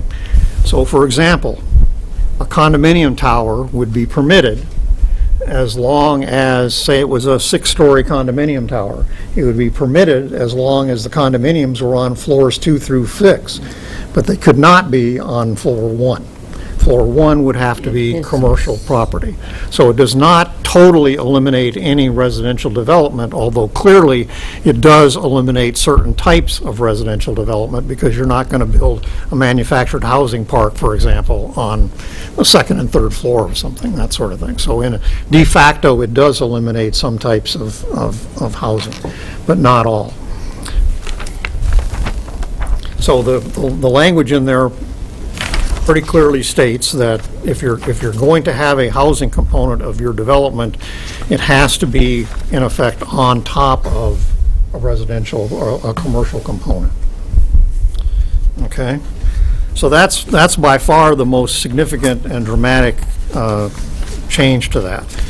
Now, getting into the specifics, and there are some other things here, on page 48, 49, and 50.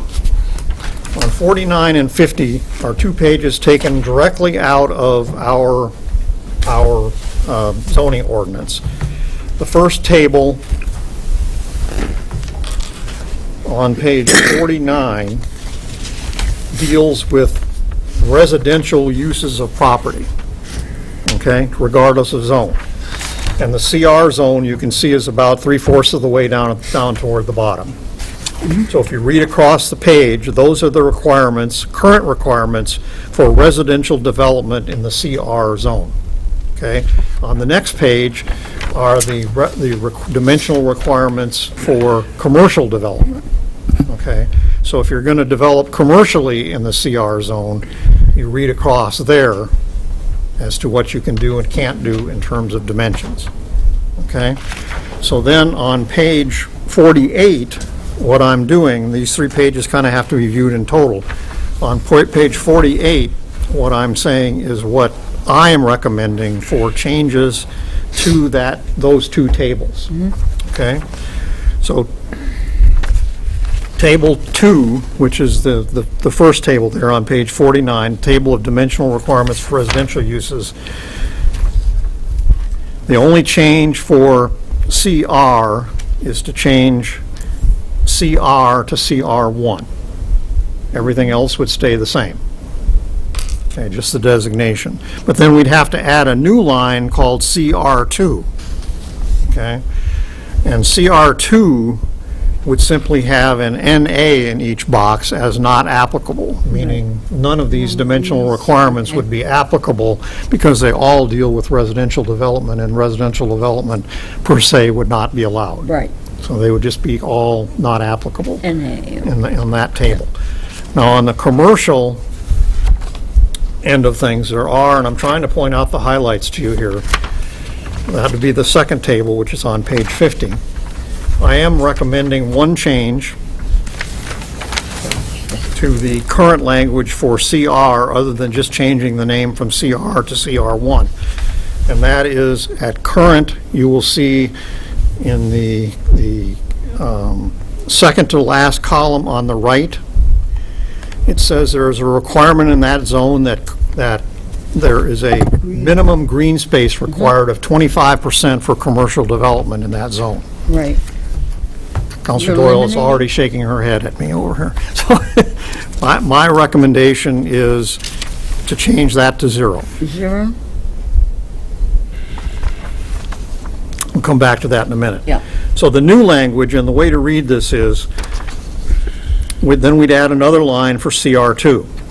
And those are the notations that are made there at the last bit of writing on page 48.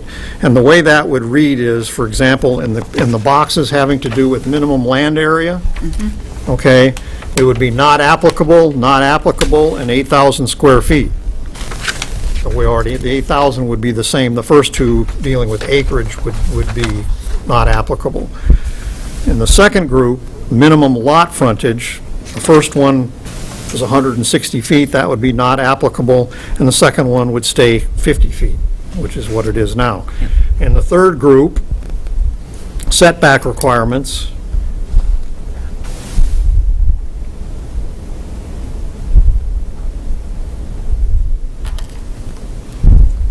okay, I may have made a mistake. That's currently exempt, and 25, and I think I have changed that, and I can't remember why, to 50, 25, and 25. I think the reason I did that was, and this obviously merits further study, is I'm again recommending in this area that the minimum green space requirement be 0. 0. And that, Green space, right? yes. Yeah, okay. I'm also recommending the minimum height structure be increased in this zone from 60 feet to 100 feet.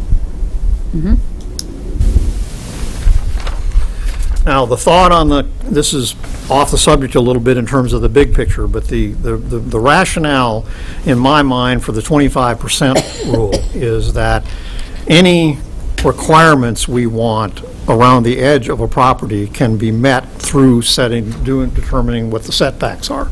We can govern that, if you will, by saying you need to be 100 feet back, or 50 feet back, or 20 feet back, or whatever. And I think that's an adequate way for dealing with that. I think we're going to have many further discussions about this at every level, but just to get us off ground zero on this, I think that 25% green space requirement, as far as commercial development is concerned, is a considerable barrier to commercial development in the city of Laconia. That someone's going to pay market value for a piece of property and be told that 25% of it, in effect, they've got to donate it back to the city, is arbitrary and unnecessary. And I would be interested in seeing on a list of all the cities and towns in the state, especially cities in the state of New Hampshire, how many cities would require such an onus on property owners. And like I said, I think we can take care of that by having adequate setbacks at whatever level we want them, without telling a developer that you have to set aside 25% of your commercial property that can't be touched. So that's my simple, I mean, I literally think this is a significant impediment to commercial development in our city and is unnecessary. So that's my initial piece on that. So lastly, let me get to the table of uses and explain what we've got here and what you're looking at. So that's this. So that is a list on those 6 pages. That is a list of every use in our table of uses now. They're all there from start to finish, starting with cluster subdivisions and ending with storage trailers. Okay, that's everything. Now, what I've done is simplify it for purposes of this discussion by taking out all the other zones that we're not dealing with here and focusing strictly on commercial resort. Okay, but all of the items are the same. All right, so you got four categories there, 4 columns on the right-hand side of the page. So by way of explanation, what those 4 are, column number 1 is the current zoning for CR, or what we would call CR1. So that tells you, as an example, that a cluster subdivision, the very first item there has a C, and that means under the current zoning ordinance, that's permitted by a what do you call it, conditional use permit? Exception, or? No, it's not special exception, that's an E. C is conditional use permit, I believe. So that's what that stands for. So then the second one, combined dwelling units, is a P, that's permitted, and so on, and so on, and so on. So column 1 is simply what the current zoning is, okay? Column 2 is what was proposed to us last June 2015 by the planning board. These are the changes I alluded to earlier that we didn't actually discuss. Okay, so any letter designation in that second column that is bold-face and underlined is a change that was recommended by the planning board a year ago. Okay, for example, on page 1, residential accessory uses, the first thing there is accessory apartment. Okay? And you will see in column 1 that under the current zoning ordinance, that is not permitted. It's an N. Okay? And the planning board was recommending that be changed to a C, or permitted by conditional use permit. So that's a change that they recommended. Greenhouses, same thing, 4 items down. Prohibited before, the planning board recommended we change that to yes, possible by a conditional use permit, okay, and so on. So anything that's highlighted in bold and underlined in that second column is a recommendation that was made to us by the planning board a year ago, okay? The third column that says CR1 proposed is my personal recommendations following the first 2 columns, what's permitted now and what was suggested by the planning board.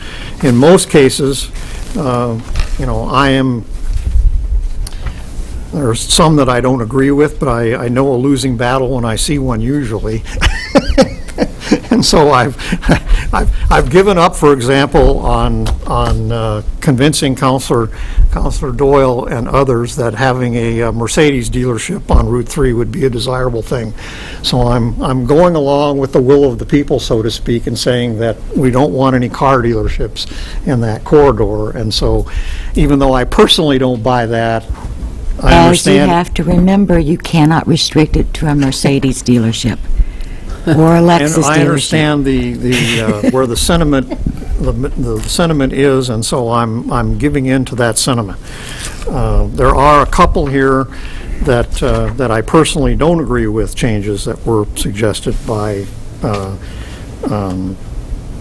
for example, down on page number 1, under the third line from the bottom, storage of travel trailers, campers, and boats is currently permitted in the commercial resort district. The planning board wanted to make that a special exception and permitted by special exception, and I would prefer to keep it as a permitted use. And my reasoning, not that it matters, but for now anyway, is simply that I'm not a big fan personally of the special exception because I think it leads to spot zoning, and I'm not a big fan of spot zoning, meaning that it's somewhat open to whim to say, yes, you can do it there, but no, you can't do it here, even though we're in the same zone, based on who your neighbors are or whether the neighbors complain or that sort of thing. So I think that tends to lead to spot zoning. I'm just going to comment, I don't mean to interrupt you, because you saw that.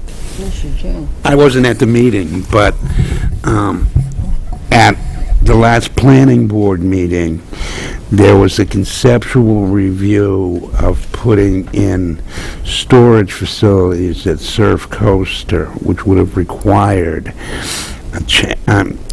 either a special exception or a conditional use permit, which was received not well by members of the planning board. I'm just putting you on alert to that. With one exception, yes. Yeah, Yes. And I'm glad you brought that up, because that was at a Surf Coaster. very recent example of the kinds of issues that we're facing in that corridor in terms of development and what's possible and what's not possible, et cetera, and that sort of thing. That would be in the CR2 district now? Well, and again, this is a starting point. Yeah. Okay. But I mean, By the zoning, and I drew this up last month prior to that planning board meeting, but the way I have the district defined, the Surf Coaster property would remain in the CR1 zone, because I drew the line at White Oaks Road. White Oaks Road. And it's on the other side of White Oaks Road.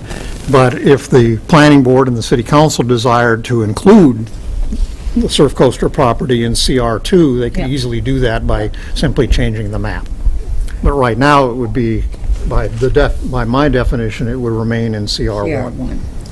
So residential development, for example, would be permitted there, Right. but it would not be across the street any longer, that sort of thing.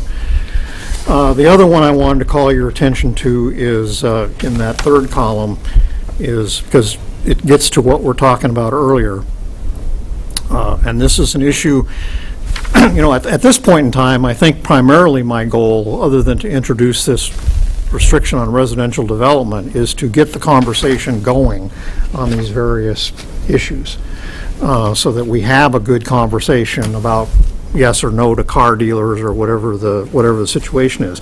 And so we've had this situation come up with the Surf Coaster property. That's a good example of this, because the gentleman that has a purchase and sales agreement on that piece of property cannot do, under current zoning in that property, what he wants to do, because it's not permitted. So he would have to literally get a variance to do it under current zoning, because what he wants to do is to build automobile RV storage facility on that property, and that is not permitted in the CR1 zone. It's not a special exception, it's not a conditional use. You could store boats indoors, but you can't store cars. Yeah. So if he wants to store boat, he's out of luck under current zoning to store cars. If he wanted to store boats, he could do it, but he can't store cars. So that's one of the issues that, to me, doesn't make a lot of sense, regardless of whether we're talking about that specific property or not. If we're going to allow indoor boat storage in the commercial resort district, in the primary CR1, why would we exclude the storage of vehicles? And that's, to me, a logic question to ask. So I'll leave that for further future discussion. Then the last column, column number 4, is the proposal for the table of uses for the new CR2 zone.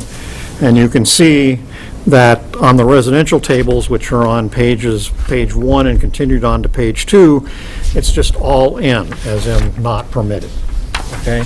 Now, the reason that there are asterisks by some of those, and I don't know exactly how the right way to, I'm not a zoning expert, to the right way to finally denote this in a document, but the reason that I put asterisks by some of those was that I would think, as a matter of logic, that some accessory uses would be allowed as part of a development, presuming that the underlying development, primary development, met the restrictions. And as an example of what I'm talking about, greenhouse, which is the 4th item down there on the second group.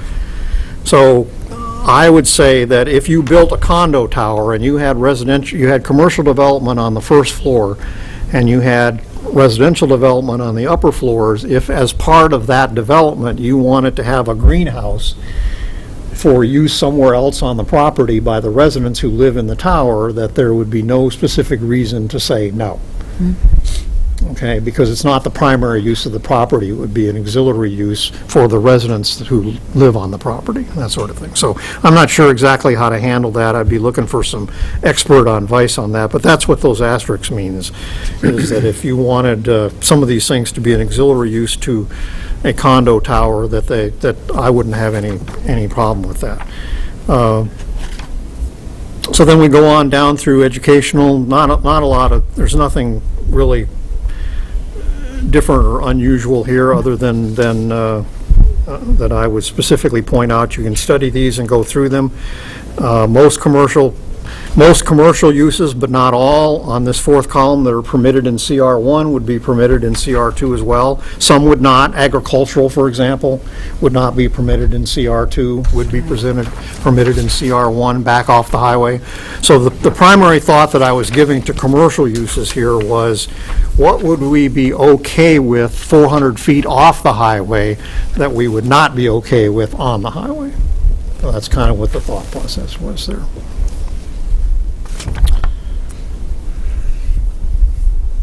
So that pretty well covers it. Councilor Lippman, did you have? I just think it's really important, and was wondering whether we could approach this in a couple of different stages. I think I feel somewhat sense of urgency about the issue of having a balance in our taxable base, and not allowing, by taking months to work through this, for us to lose on the limited opportunity that we have. And on the other hand, I also feel like we need a good amount of public input on the process here to be fair about it. But I'm wondering whether we could take some action on an intermediate basis to sort of protect against loss of significant taxable development, while at the same time allowing the due process that we would otherwise want to undertake in any normal thing. Well, in like fact, I asked the city manager earlier this afternoon, that same thought occurred to me, and the question I asked him, which I'll ask him to answer, was at what point in the zoning process or possible rezoning process are potential developments put on hold, if you will? When does the clock stop at a given point to say you can't proceed with an application because we're now under consideration of changing the zoning ordinance, as opposed to waiting till we actually do it? And the answer was? The answer is when you officially post it at the planning board level. So right now, conversations, workshops, public inputs are just that. We're living under current zoning regulations. When the planning board has narrowed down the language to the point that that's what they're advertising to a public hearing and meeting those requirements, that's when, in effect, you can lock any new applications at least for that interim period until you see whether it's approved or not, could not be out of compliance with what was posted, nor can we legally slow down applications or drag our feet if somebody's in and with an application and is determined to be complete. We need to be moving that along on our normal planning board schedule and operations. Wouldn't that work both ways? Somebody could file an application and not do anything. Hang on. How long, do they have a time period that they're safe? Because there are people out there with land or people who might file an application.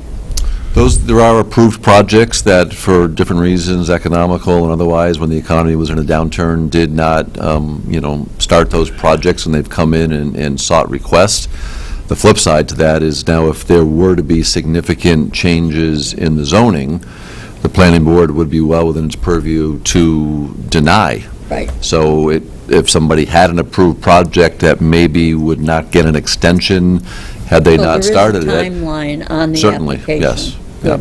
Okay. I guess to put a point to that question, if I owned a piece of property and saw that the city was even thinking about Yes. changing the zoning Exactly.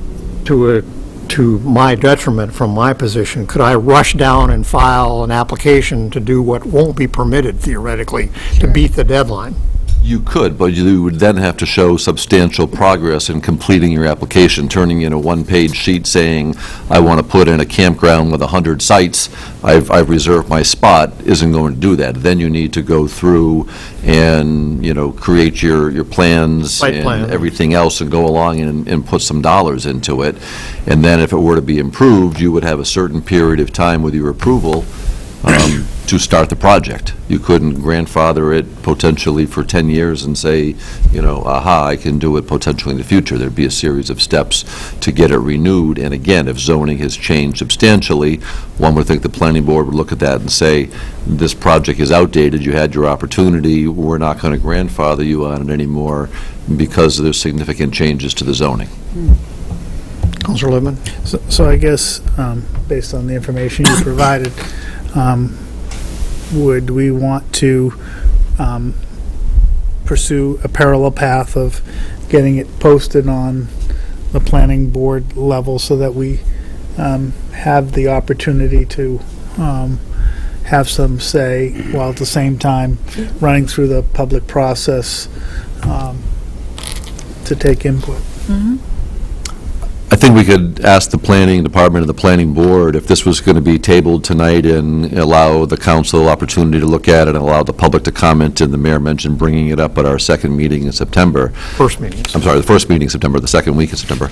I think at the parallel path, we could certainly, at council's request, send this to the planning board and let them know that, unless I heard serious objections tonight, that we believe this to be the framework of what we're looking at, and could they at least individually as planning board members start going through it on their own, so that when either this referral or a modified referral went from the council to the planning board, maybe 80% of it they're already familiar with, and we can be focusing on what's changed from this submittal. So they couldn't take it up as a formal body, but it certainly can be forwarded to them so that they can be formulating their own thoughts and input as to what they may want to see once they get it. I would be, as part of my role as the liaison, I would be bringing this proposal to the planning board at their first regularly scheduled meeting in September. And I would be saying, this is on the table It'd for probably be discussion. October, realistically. Yeah, so that's what I would be doing just as part of this process. I would also be giving to our planning folks a copy of this proposal so that they can weigh in on it at any time they want, which I think is a good idea. And I'll just say, I'm not invested in rushing this project through. I don't see the urgency or the rush to file for manufactured housing along that corridor. I don't see any projects on the horizon in terms of what's submitted to the planning board. There may be some urgency in later, but right now, I don't see that urgency, so, and I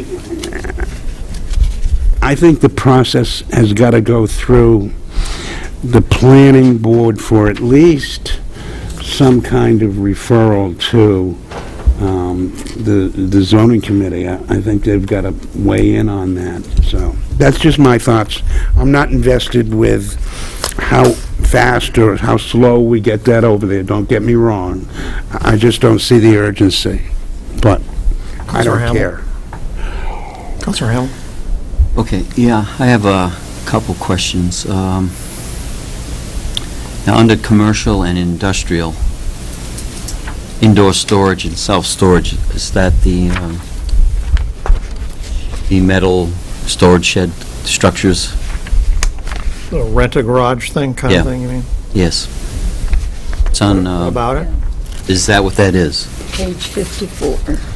Page 54 under commercial and industrial, the fourth one down. Indoor storage self-service, yes. That's what that is. So the recommendation from, right now it's permitted. Okay. My question is, now the council has the final say on all these changes, correct? Correct. Okay. And the planning board, was it the planning board that, under the June 15 CR proposed, the planning board proposed that to go to a no, correct? That's correct, Okay. And they had public hearings about this? yes. Okay. Is there any, And the reason that I have a P there, Counselor, is because, I'm just explaining, not defending it at this point in time, is because with the establishment of the new CR2 zone, where that sort of activity would not be permitted, I'm leaving it permitted and back off the road, in other words. yes, So but it my, wouldn't be banned in the entire zone, it would simply be banned within 400 feet of the highway. okay. My question is, if this was already approved through the planning board, not to allow that in the CR zoning, is there any reason why we could not vote on that tonight to accept that proposal so that storage sheds would not be permitted as of now in the CR proposed zoning? The answer is you can't. You voted to kill the planning board recommendation back in June. The whole package went away, so there So is... we can't vote on individual things? No. And when it comes to you, it comes to you as a... You could vote on an individual thing if it came as a new recommendation from the planning board, but we don't have anything in front of us. The entire package was voted down, as the mayor alluded to at the meeting, when the concern was not allowing any more commercial on Weirs Boulevard. The package was defeated.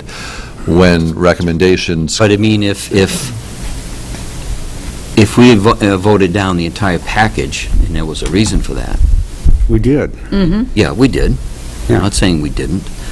So why do we have to, if we're the authority on changing these things, why do we have to wait for a package from the planning board? Why can't we change an individual one? Because that's where it's initiated. It's a land use board decision. It needs to come out of there. A public hearing needs to be held to notice to people that you're looking to make this type of change, but it needs to be initiated from a land use board. So you're saying they would have to bring it back to us? They would bring it back. They could come back with that one item as a standalone. It's similar way that when the package comes from the planning board, there's a lot of things that are interconnected. You can't look at it and say, I'm in favor of these 5 and I'm rejecting these 5, and that's what I'm going to vote on. You're voting on the collective presented document. So that's the process. So I think it's good to include the planning board into the discussions and get some input early on, so that when a package does come, you may not agree with it 100%, but maybe there's 98% that it's something that you live with. how the So package we get a package back from them, and there's specific things under these zonings that we may or may not like, we have to reject the whole thing or accept the whole thing? Yes. It's a package. Zoning is a package, otherwise you're getting into the spot zoning and the modifications and things change that weren't intended to be. And what's to stop the council, not saying you would do it, but planning board goes through, holds a public hearing, has all the input, presents a package, and you modify it 180 degrees in a different direction, and you want to approve it. That's not how it works with land use and the public hearings. That's So- why we have conversations and discussions, so that we can all put our heads together and come up with an idea that works for the city and for most of the members of the planning board of the city council. I could see this being a 6-month process. Well, We could look to schedule a joint workshop. So, I mean, we can, in essence, refer this, just so at least they have it. We can have an opportunity to schedule both bodies together just in a workshop session and identify, what you're willing to accept at the end and what Can we they're willing to refer an recommend. individual item to them and ask them to come back on that one within the next meeting? They would have to hold a public hearing on it because you're changing zoning, so they would have to get it, and they would have to then have a first reading and refer it to a public hearing. But yes, you could move one particular Probably get use to back to them. us in November, or after their October meeting, probably. David, are you a voting member as liaison? It seems to me at that first meeting, I thought, I am a voting member. yes, you are a voting. I wonder why you're not on the planning board list. If you're a voting member, also there's I never looked at that. there's unbalanced representation on the planning board. 4 out of 6 represent probably the Weirs area, Well, but you are a voting member, but you're not on the, I am a voting member, yeah, I thought so. and I actually go to the most of the meetings. Yeah, We thank you greatly. for doing yes. so. He's been We knew good. you would, that's why we asked Yeah, you. he has been good. That was because you're the new guy. You drew the short straw. You gave me the prize. It is. Yeah, that'll teach you from missing a meeting. Anyone else like to weigh in at this point? Councilor Littman? Yes. I think we've got to find a procedural path here that doesn't take 6 or 9 months to get something basic to, basically we're setting ourselves up here for failure by the process and procedure that is in front of us, and I'm fine with that. Is there any reason why, I think you mentioned to this, can we send what the mayor proposed to the planning board now, tonight. or, send it, vote on to send it to them for, You could vote to send this as a framework to them tonight and ask them to, initiate it as an agenda item and move it to where they see fit. But I agree with the mayor that this may be referred to the zoning task force. It doesn't mean, I think the zoning task force meets when they choose to schedule and post meetings, so. is that the ZBA? But if, no. Talk about? No. But I think they meet pretty regularly, and if they saw this as an opportunity to assist in trying to move this along, I'm thinking they would be a helper, not a hindrance on this. I don't know why we're in such a hurry, because I think the mayor has laid out a particular approach that makes sense. When we have our meeting in, what it'll be, the second week of September? The first week of, the second week of September. We may be able to refer it then, but I don't know why everybody's so quick on the trigger here. It doesn't make any sense to me. Let me been let me in front- let me it's been try. in front of Let me us a long try. time. Good man. Why I think I'm listening. Well, we just struggled going through a budget process, right, in terms of trying to put together a budget. And, budget is, the main way that we raise revenue is off of property taxes, right? And if we allow the property that is in the future most likely to balance the way that we raise property tax and take some of the pressure off homeowners and have it more than, we leave ourselves open to making future budgets more and more challenging to work through. So I guess I feel some sense of reasonable urgency to move deliberatively on this, and I think our typical process of taking, months to years to work through these types of issues is just, I think, unnecessary risk to take. I mean, we have to follow due process, and I get that part. But I think we should try to find an expedited approach, and expedited probably is a 3 or 4 month process. Let's recognize City Manager first. So following up on Council Lippman, I don't think this is going to take 6 months to a year. I think this is fresh enough in the Planning Board's mind and the Zoning Task Force that if they get this and see the scope, and I think it includes a fair number of the recommendations that were in their first packet over a year ago, I don't think this is brand-new ground for them to cover. I think this can move along, not overnight, but not in something in less than 6 months, and allay the fears of we're taking too long, or there's a rush to the door for people to come in and put applications on land for uses that may not be allowed in future zoning. I think that's the underlying thing, is if we take too long, a lot of these prime spots where zoning could change may get locked up. So I understand that. And if I can add something to that, perhaps Councilor Doyle and Councilor Bolduc would want to comment on this, but certainly one of the factors that always raises its head whenever we talk about changing anything in that part of the city is that, well, you can't do it during the summer because they're too busy. You can't do it in the winter because they're not here. And it's like we have this tiny little window of like September and May or something or other that we have to do things in, or we can't do anything at all.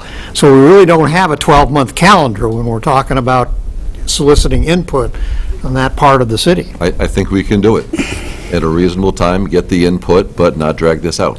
I think a lot of the groundwork's already been done. So, when did we, go ahead, sorry. Okay. I would like to see us forward the mayor's proposal to the planning board for review, consideration, their opinion on it. I don't think there's anybody around this table that's going to come up with anything better. I have some exceptions. Well, that's the idea, okay? But I think in order to get the ball rolling and to get this in front of them for their review, I think we should send this. I mean, if there's something that you want to discuss tonight on maybe modifying, changing something, I'd be willing to listen. I mean, I'm But I happy think with what the he overall came up document. with is very good. Yeah, I think it is too. I just am really, after hearing for quite a while about self-storage facilities and storage facilities, I honestly feel like instead of some of these permitted uses in the CR1, that it should really be an exception. Because I just, there's, for instance, the property on White Oaks Road is such a premier property. It has got one of the last remaining gorgeous views of the lake. And to think that it would be a boat storage or a vehicle storage facility is quite honestly not, as our master plan always says, highest and best use. It is certainly not the highest and best use. Neither is the trailer park across the street. That's true. And we And did that's nothing true. about that. And that's why, Yeah. why we don't want to have that kind of bobble happen again. Right. That wouldn't happen with this. I know it. That's why it could, No, because it right couldn't. now, That would be more than 400 feet. that's what I'm saying, though, there's some areas that the 400 feet might not. I'd just like to see it be by, or maybe by, See, I can't remember up the there, C. there's been two. I understand. Let me weigh in since it's my proposal here. I don't in any way, shape, or form expect this proposal to be adopted in the end verbatim. I mean, this is my opinion. Now, there's some relatively big ideas in here, one in particular that, that I'm going to fight like hell for, but every T that's crossed, every I that's dotted, no, I don't have to win all these battles. I mean, I've already said I've already conceded on the auto dealerships I don't, so I... And you might be convinced You know, in other words, and the way the motion on page 46, which I didn't think we would consider until September, is worded, it specifically mentions the word concept here. It's not meaning that the council endorses every single detail. We're talking about concept here because clearly, once the zoning task force and the planning board weigh in, they're going to go into this too and say, well, I don't like that E, or I don't like that N, or whatever it is, and you know, Lord knows specifically what'll come back in terms of recommendation from the planning board. I mean, I'm hoping that the big picture stays intact, but it certainly is possible that the little N's and P's will not be the way, some of them will not be the way that I envision them. I accept that. That's the way it is. So I don't think that by sending the proposal to the planning board, I don't, whether we do it now or whether we do it in September, I don't think we're saying, you know, we all endorse every cross T and every dotted I in this proposal. We're talking about concept here. And if we can, I'm not suggesting we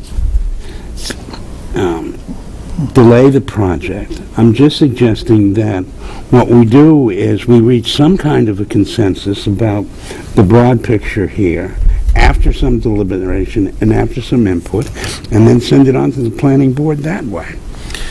I'm just concerned, based on what the mayor outlined, is the timeframe we have to work with residents in that part of the city. If we miss the window of September, then we're dealing in May, and so then that automatically makes it a 9-month to a year process before we can get anything done. And so if we miss this window between September and October, possibly, we let a year go by. When did we take the vote on the proposed amendments to the zoning ordinance? June of 2015. June of 2015. I think in June of 2015, I was an advocate for keeping the conditional use permits, their changes and recommendations on the table at that time, and I think the council said no. I get it that you worked really hard on this, Ed. Thank you. And this is exactly the kind of discussion that we should be having, but let's have the discussion, and I'm not going to say anything more, so there.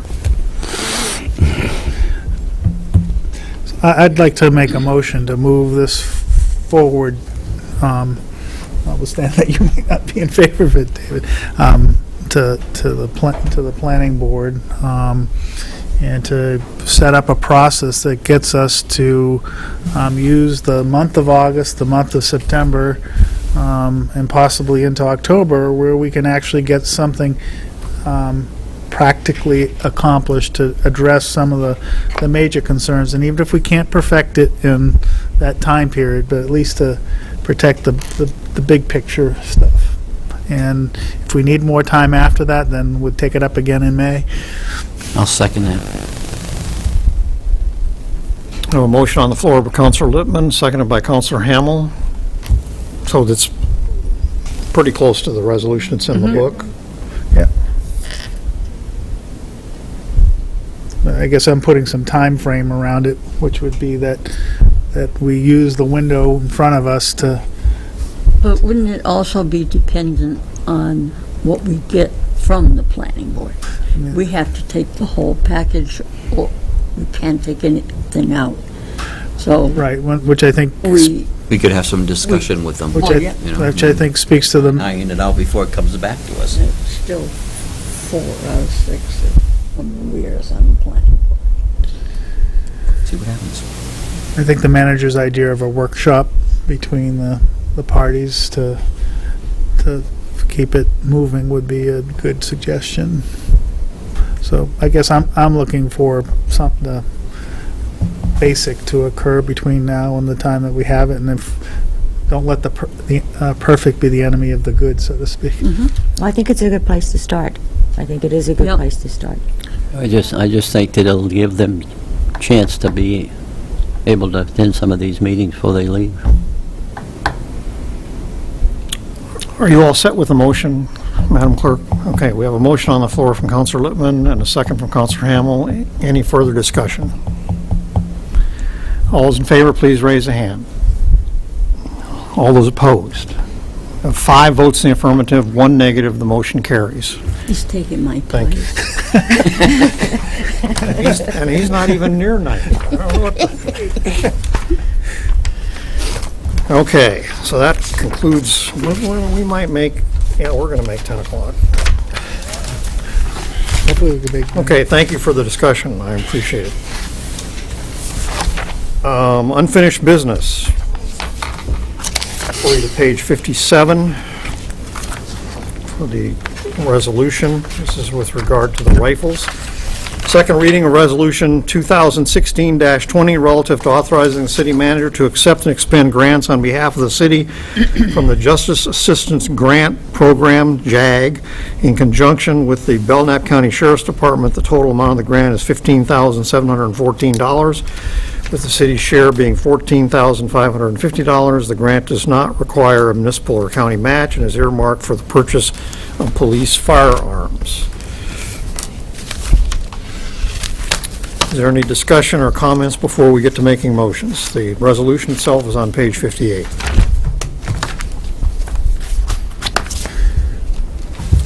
Okay, question for the city manager here, or the clerk. Do we need to, I never can remember this.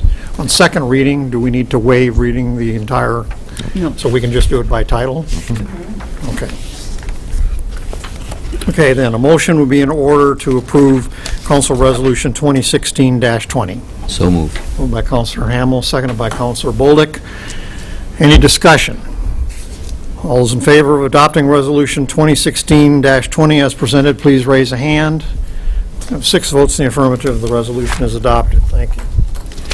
Nominations, appointments, and elections. We have, this is on page 62. Is that right? 63. Request to appoint Christopher Reynolds as Selectman in Ward 4 for a term to expire November 2021. Wow. How old will I be in 2021? Younger than me. That's right, 2021? For 6-year terms. Wow. I'll be 95. All right. Do you want to expound upon this, Madam Clerk? We have 2 vacancies for selectmen in Ward 4. The moderator has sent in a letter in your packet requesting the appointment for the longest term possible. Yep. Okay, a motion would be in order to appoint Christopher Reynolds as Selectman in Ward 4 for a term to expire November 2021. moved. Counselor Bear makes that motion. Ward. It is your ward. That reminds me, I have some ward business to discuss with you. And Counselor Bolduc seconds the motion. Any discussion of that appointment? All those in favor, please raise a hand. 6 votes in the affirmative, that motion is approved. And I believe we're down to council comments. Anyone tonight? Nope, we've all said enough. Okay, we have no need for a non-public tonight. Yes. Counselor Bear's, it's a birthday present. Counselor Bear, we're not going to have a non-public tonight. So, Counselor Bear, I will entertain a motion to adjourn. So moved. Seconded by Counselor Bullock. All those in favor say aye. Aye. Any opposed? Thank you. We are adjourned. That's to bring yours. So